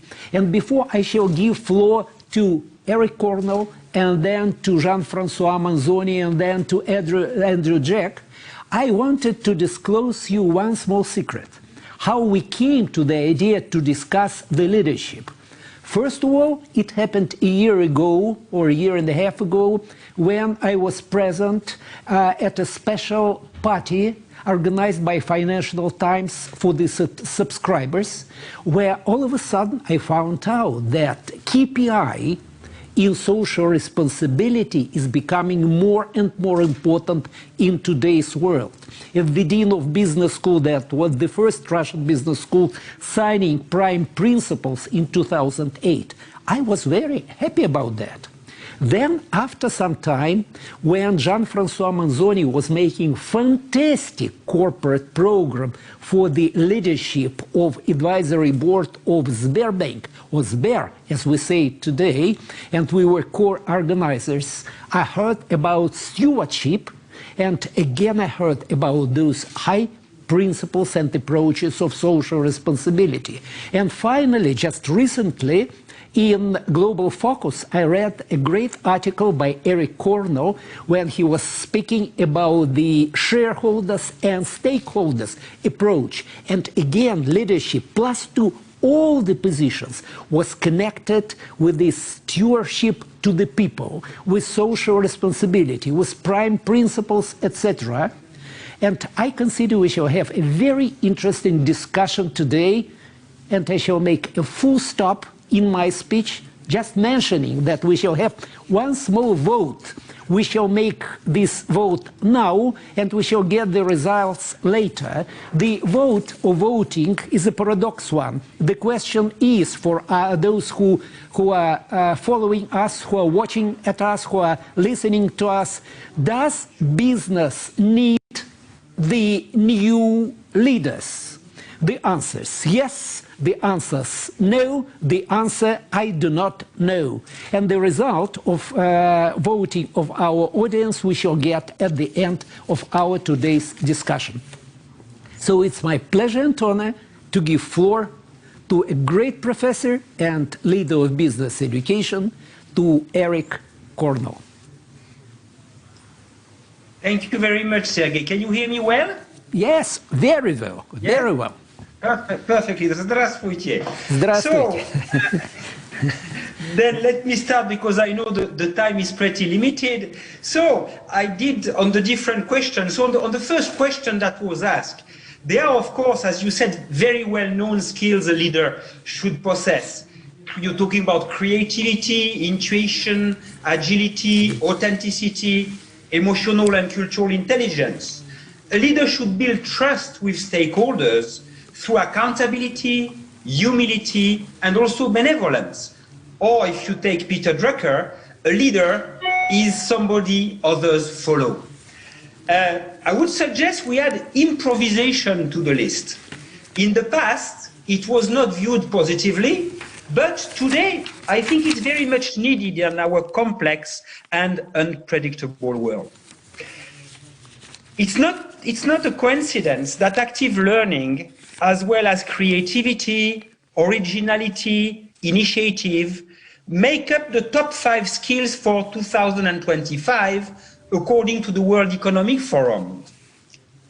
Finally, I believe the capacity to forgive, as well as acknowledge mistakes, is a crucial leadership skill, allowing people to transcend their routines and dare to experiment. So that was on the first question. On the second question, well, the world is fretting about the looming skills gap and its potential impact on economic output. We typically concentrate on the skills gap in lower and middle echelons of the workforce. But it's indeed a vital question. What are the skills leaders should be equipped with? And what is the right balance between social, emotional skills and hard skills? Well, as we all know, technology is everywhere. I mean, Industry 4.0, AI, cloud computing, the Internet of Things, 3D printing, social networking, ubiquitous connectivity, and big data are the most discussed topics in the digital world. Each of them has already transformed the way we communicate, interact, work, and live. Whether we look forward to it or not, the digital technology will disrupt value chains, talent development, structures, processes, and even revenue models. In short, the entire businesses. It's really critical that leaders have a good grasp of technology and data-driven revolution, which, in a sense, is an extension of the so-called intelligence revolution. However, as Julian Lambertine of CAR-RC said, there is going to be a point where all the technology has been built, and you no longer need gazillion software programmers and data scientists. Instead, you will need people who work with the technology and apply their human, personal, and leadership skills. Technology is just a tool that should make decisions more informed and more rounded, and our organizations more efficient and more forward-looking. But it's not an end in itself. Purpose, impact, trust, and societal advancement are key to the sustainability of our organizations. Now on the third question, you see I'm going faster. I can't agree with this statement at all, but let me elaborate on that. Far too long, the corporate world has focused on maximizing shareholder returns. I mean, while monetizing your business is of course important, a growing population values broader impact on a larger circle of stakeholders.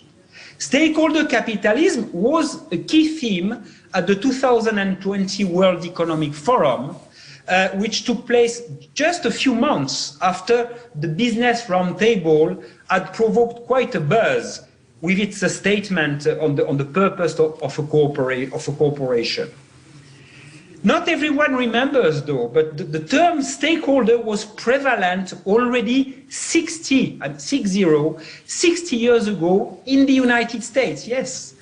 The job of management, proclaimed Frank Abrams, at the time chairman of Standard Oil, so 1951, is to maintain an equitable and working balance among the claims of the various directly interested groups, stockholders, employees, customers, and the public at large. So the emphasis on shareholder value also brings up another important question: whether leaders can apply their talents freely. Here, I would personally argue that we are facing a global situation of what I call constrained leadership. The shareholder value theory has established rules that propel leaders to favor short-term returns over long-term sustainability and societal impact. Such approaches have led us to a deep crisis of legitimacy, affecting all the elites, including politicians, and this could potentially drive us to greater social and societal dramas. Finally, on the last question, business schools are responsible for educating future leaders. Well, a segment of the population that holds, of course, overwhelming responsibility.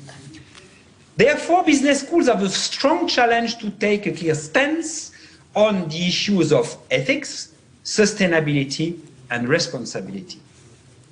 Most now seek to raise their students' awareness of the importance of ethical behavior, corporate responsibility, and respect for sustainable development.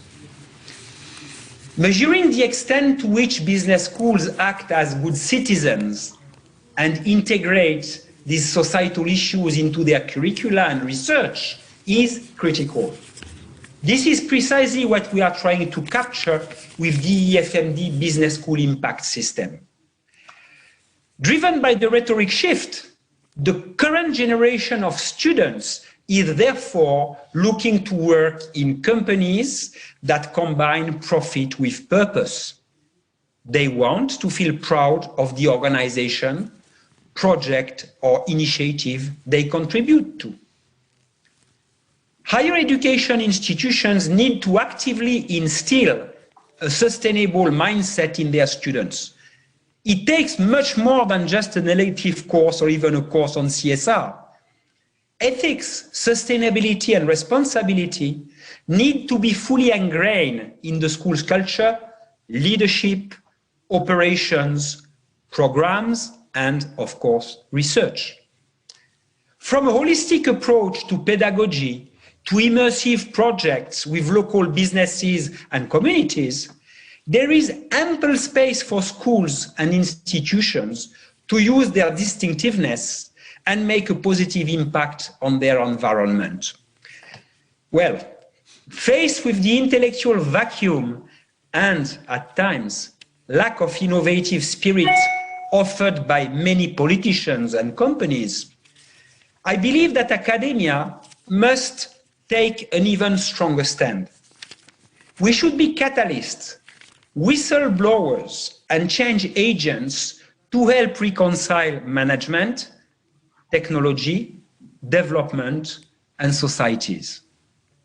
Academia in general, and business schools in particular, have the potential, in my opinion, to be agents of change.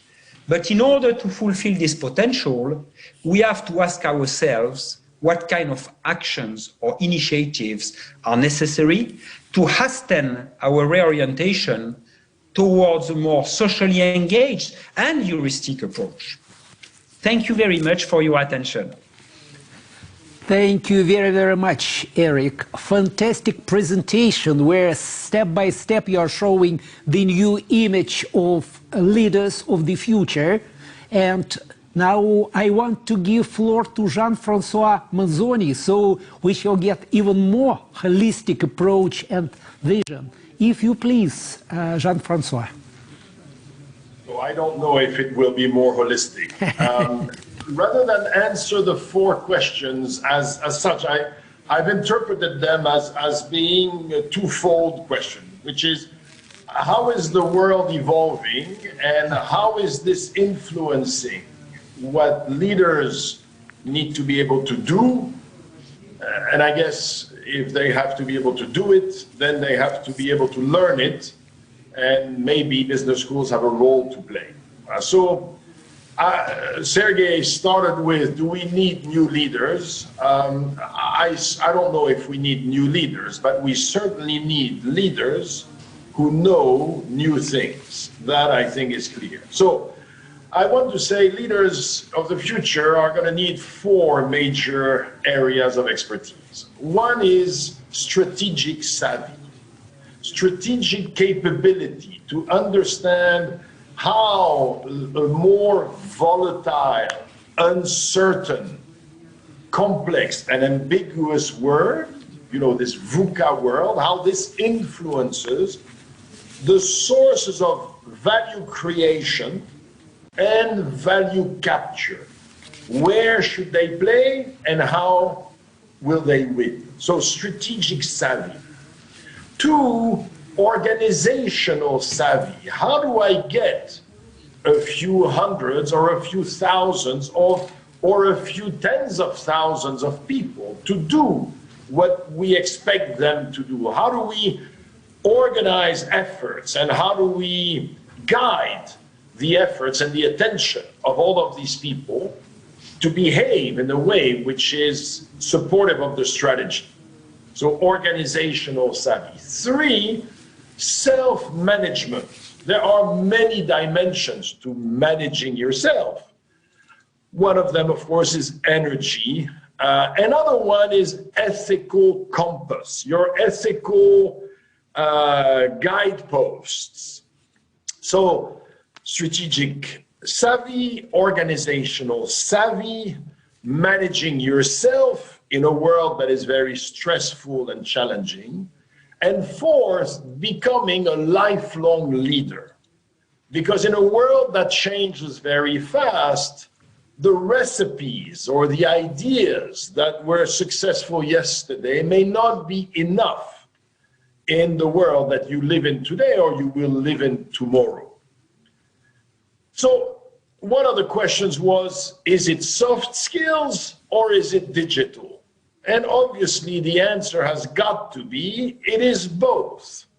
You need to understand the digital revolution or the 4th industrial revolution to understand the implications on your industry and on your company, and that's part of strategic savvy. But you also need to be able to influence the organization and to manage yourself. And that is part of what is usually called soft skills. So I think it is not one or the other, it has to be both. Now, within self-management, I mentioned ethical compass. So more specifically, and Eric, of course, addressed this already, you're looking at the leader's ability to function ethically, which means not only in a compliant sort of way, not only in terms of the laws, but more generally, in terms of what is the right thing to do. And of course, the right thing to do depends on how much weight, how much emphasis we give to environmental issues and to social issues. Now, there are still today some trade-offs sometimes between what is good for the organization financially in the short term and what would be good for the environment and for society. But we at IMD believe that, first of all, there are less of these trade-offs than there used to be because organizations are learning how to be innovative and how to be intelligent in order to do well financially by doing good for the world. So there is this notion of doing well by doing good. You have to be smart, you have to be innovative. Sometimes you have to partner with other organizations, sometimes to partner with NGOs. But it is possible, and a larger and ever increasing number of organizations are showing us that it is possible. B, we at AMD also think that increasingly society is forcing and will force organizations to internalize the cost of their actions. Increasingly, regulators will make organizations pay for environmental or social damage. Increasingly, customers will make organizations pay. And increasingly, consumers and employees will choose to join organizations that have a more positive impact on society and will increasingly demand higher salary and higher compensation from organizations that do not. So yes, in the short run, there are still occasional trade-offs. We need to encourage leaders, and we try to develop leaders who will make the right decisions, not only in the short run, but also in the long run. Because, if nothing else, we are all jointly responsible for the world that we are creating. It's not like, there are some people who decide and others who don't. All the leaders have some influence on the world that we are co-creating. And so we expect leaders to make the right decisions in order to create a world that is more inclusive and more sustainable. And of course, also higher performance. How do we train people to do this? Well, we have to help them understand why they have to behave this way. And then we have to help them understand how they can decide on a basis that will lead to more ethical and sustainable decisions. Why? Well, there's a positive side, because the Earth cannot continue to function. We will not, or we will, but our kids will not have a livable planet if we don't make different decisions. And by the way, increasingly the world will hold you responsible. One of my slides, when I opened this module with our MBA students, is I show them one of our MBA graduates with handcuffs. He's in jail today because he kept corrupting, and one day he got caught. And so I said, one of the reasons you're learning this is so that you don't go to jail. Then we have to explain to them how. And again, that becomes a training in how do you resist biases, how do you overcome biases, including unconscious biases, and how do you make more intelligent decisions. Voilà, so that's not an answer to the 4 questions, but hopefully it helps a bit. Sergey, back to you. Thank you very much, Jean-Francois. Though I'm a professor myself, I just have to exclaim, you're a fantastic presenter. I was listening to you and I've forgotten about the time. Thank you that you remember about the time. Thank you. And now it's my pleasure to give floor to our third speaker, a fantastic expert and very interesting man too. I want to give floor to Andrew Jack from Financial Times. If you please, Andrew. Thanks very much, Sergey, and great to hear from Eric and Jean-Francois as well. And I agree, I think, with almost everything that they've said. I'm not going to give a comprehensive answer, but I'll touch on the 4 questions that we were set. As you all know, the Financial Times covers business education as well as many other aspects of business and society. We do publish, of course, rankings around business schools, and I'm not going to reveal any scoops to you today on those rankings, although you'll see in 3 weeks' time the latest assessment of business schools and the quality of their MBAs around the world. But I will give you a couple of sneak previews of 2 other issues related to our discussion today that I've written for that magazine. And those 2 subjects are 1, sustainability, and 2, empathy. So going to that first question about rethinking leadership, As well as writing a lot about education, I also continue to follow and write about health. So these two areas of human or social capital, if you like. And to me, they're fundamentally interlinked. There's a lot of work, increasing research around mental health in the workplace, as we know, and of course coronavirus and the drive towards working remote, as well as coping with the economic fallout of coronavirus, brings mental health to the fore. But even short of any clinical mental health conditions, the issue of well-being at work, of employee motivation, is incredibly and increasingly important. And to me, leadership within businesses and organizations and the role of business schools in trying to teach skills related to that, what we might call emotional intelligence or empathy, are fundamental. Because if business schools can't prepare and equip the next generation of managers and leaders in business with the skills to identify and support and empower workers, then not only will society feel the consequences, but individual businesses will feel a slowdown in their productivity. So I think that's a fundamental area. We talk in the second theme around soft versus hard skills. And I agree we need, of course, both. But I would argue that, if anything, leaders need more soft skills, perhaps even than hard skills. Hard skills can be acquired. Hard skills can, to some degree, be delegated as long as senior leadership has sufficient judgment and understanding to go to seek that advice.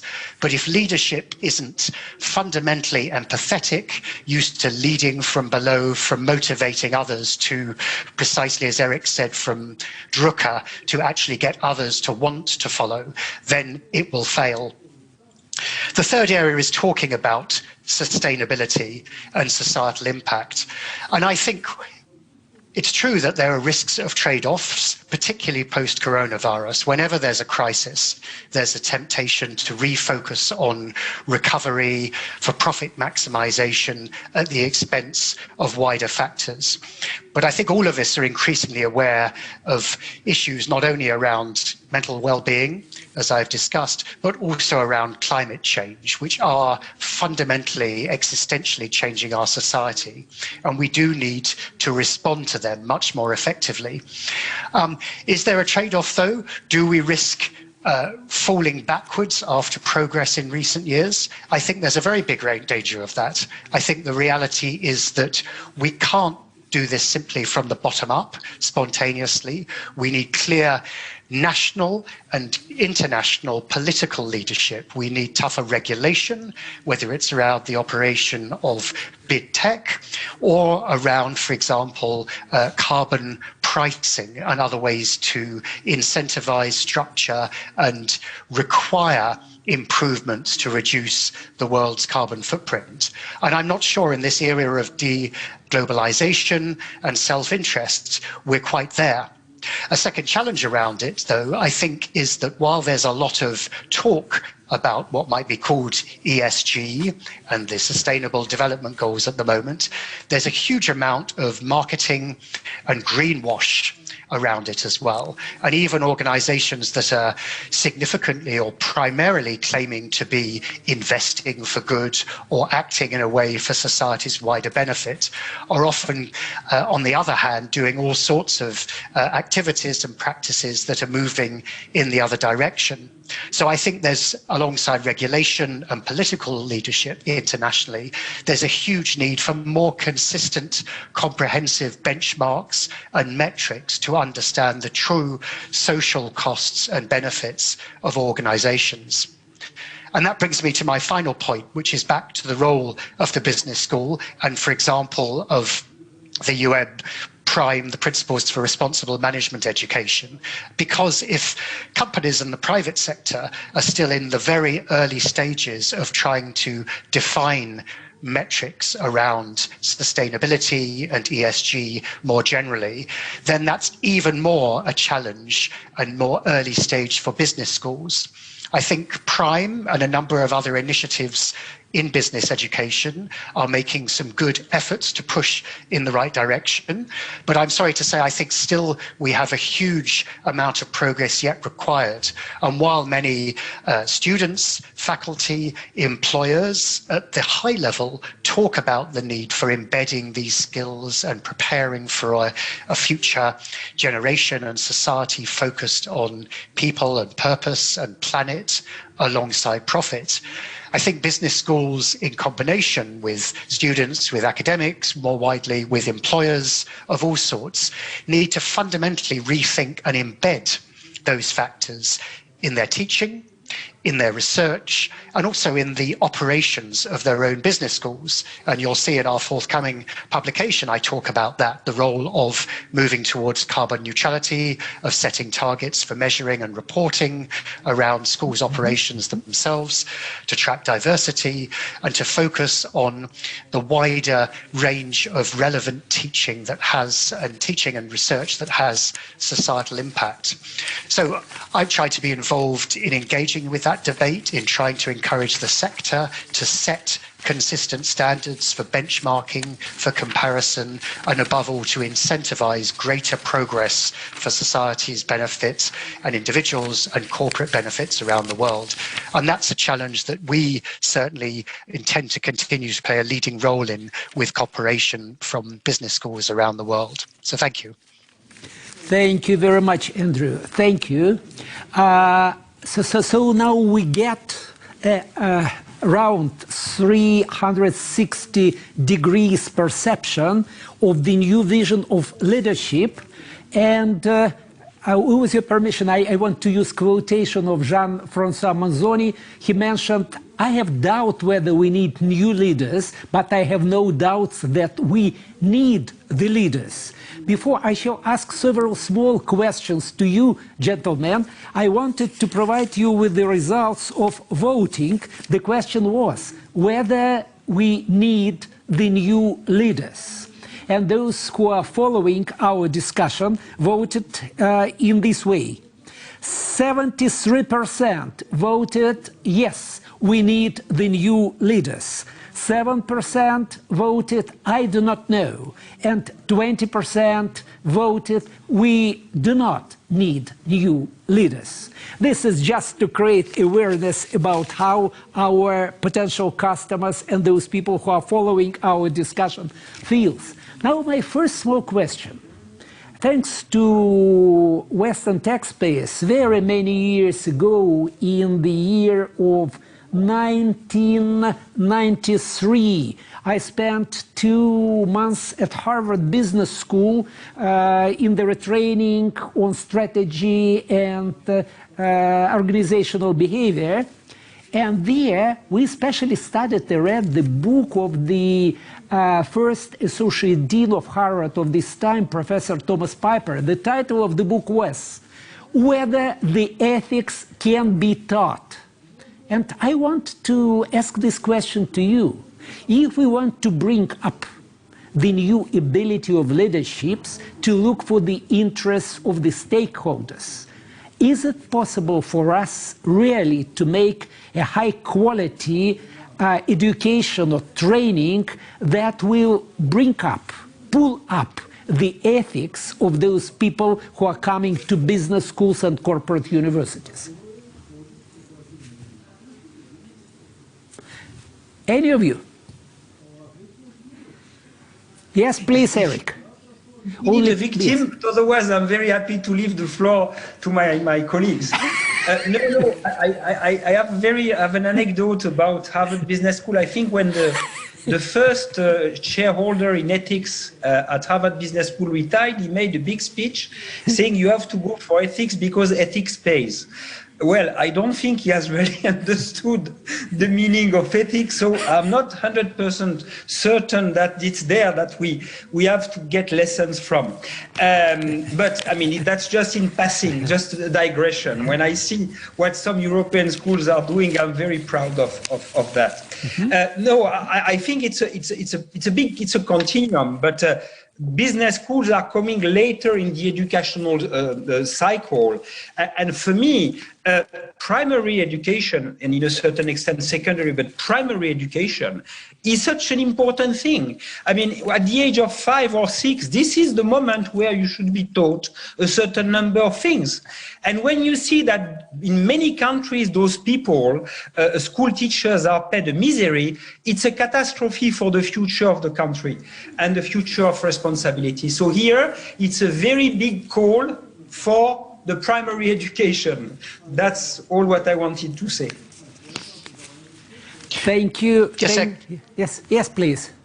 Sorry, yes, I apologise because I have to leave in just a couple of minutes. But yes, I mean, I think we can't expect business schools alone to be teaching somebody who, let's say, doesn't have ethics to become ethical in 1 year or 2 years, of course. That's not realistic. But I think there's a wider role for society, and business schools can play a role in that, both in terms of their selection, frankly, of students in the first place, and in terms of setting frameworks for accountability and of thinking about toolkits, about ways in which individuals within organizations can practically handle different scenarios where they might be put under pressure. And that's partly engaging with research, with case studies, with hearing from people in different situations. So I think, you know, you can't just have a course in ethics and expect somebody to come out transformed, but you should engage with it, absolutely, and you should be able to find some lessons and guide rails to help. Let me briefly build on what Andrew said. We don't transform from one day to the other because that's not the way the brain works. Neurons that fire together wire together. So if you want neural connections in the brain to become solid, you have to make the neurons fire together often and over a sufficient period of time. Also, it is correct to say that, you know, there is a certain ethical education that should have occurred prior to entering business school.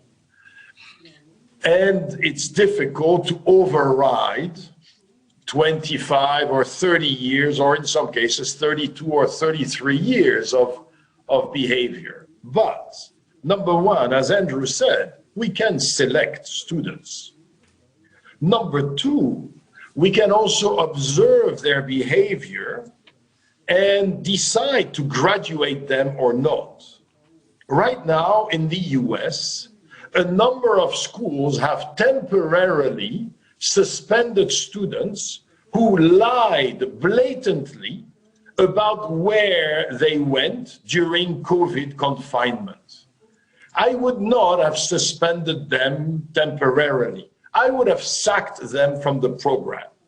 If you lie to me blatantly during a program, you're going to lie blatantly again outside of our program. So A, we can choose them. B, we can observe their behavior and encourage them to behave differently or eliminate them. Three, in addition to the research and the courses that Andrew mentioned, I also want to mention another point. We need to help people understand how their initial makeup influences the way they think of ethical issues. Quick example, my last two sons, in Myers-Briggs, you know, which is a form of psychometric personality classification, one of them is a strong, rational thinker. The other one is very connected to relationships. The one who's very rational doesn't appreciate enough the importance of relationship in terms of the impact of his behavior. But the one who is very relationship driven can be made to do things he shouldn't be doing because people will create pressure on him by saying, oh, come on, be nice, help us. So my job is to help both of them understand how their genetic makeup and their initial education influences how they're going to be tempted to see ethical issues. So we need to educate in terms of frameworks and so on. We also need to increase people's self-awareness in terms of how are you cabled initially How has nature cabled you, and how is this initial cabling in need of further education to help you become a more mature and responsible deciding unit? Thank you very, very much, Jean-Francois. You see, in fact, you immediately brought me to one more question, and from my point of view, pretty important question, though maybe it's not exactly and immediately interconnected with the retraining of adults. You see, our society programs us for values, as Gerd Hofstede used to write when he was creating the concept of cross-cultural management. And we are programmed at 3 stages of our social growth: at our family, in the school, and then at our work. How do you think, when have we start to train or to program the future society for values? At the school level, at the university level? Is it possible to change their perception of the values when they're already adult? Recently, I mean the Russian Association of Business Education, special work with the secondary schools of Russia and the teachers at this secondary school at the higher classes. We tried to bring the ideas of social responsibility on the one hand and entrepreneurship on the other to their perception of what is good in this life. How do you think, philosophically, at what level, at what age, we have to start this work with our societies in different countries of the planet? I'll just say one thing briefly, because unfortunately I must leave, but to me it begins before birth, which is to say it's a genetic issue partly, and it depends very much on the attitude of the family in which a child is raised. So this whole process begins from the community and the family and friends in the first instance, in preschool, but then I think at every stage of education, through infancy and primary and secondary education, through universities and beyond. This should be part of a value system. It should be taught. But I do think, yes, it could change over time as well. I think even in later life, people's attitudes can change, partly through their own reflections and life experiences, and partly where necessary, as Jean-Francois was saying, perhaps when there's external triggers or forms of discipline. Dismissal, fines, prosecution. And I think the other secret is to engage practically. So, for example, sustainability, I think, is a clear issue of growing importance for individuals and of the next generation. So let's start with practical, tangible attitudes and explore how those can be ways to understand and engage with what could otherwise be slightly more abstract concepts of ethics. With that, I'm afraid I must leave you, but I look forward to continuing our dialogue. Thank you. We still have 2 minutes. Maybe Eric, thank you very much. Thank you, Andrew. We have 2 minutes. Maybe Eric would tell us a little bit about his vision. How can we change the mentality of the people a little bit quicker? Because it's a long-term process. I fully agree with what was said by Andrew, but also by what was said by Jean-Francois just before about the cabling and all these elements that are, let's say, very heavy. I don't think you can change stuff very, very quickly.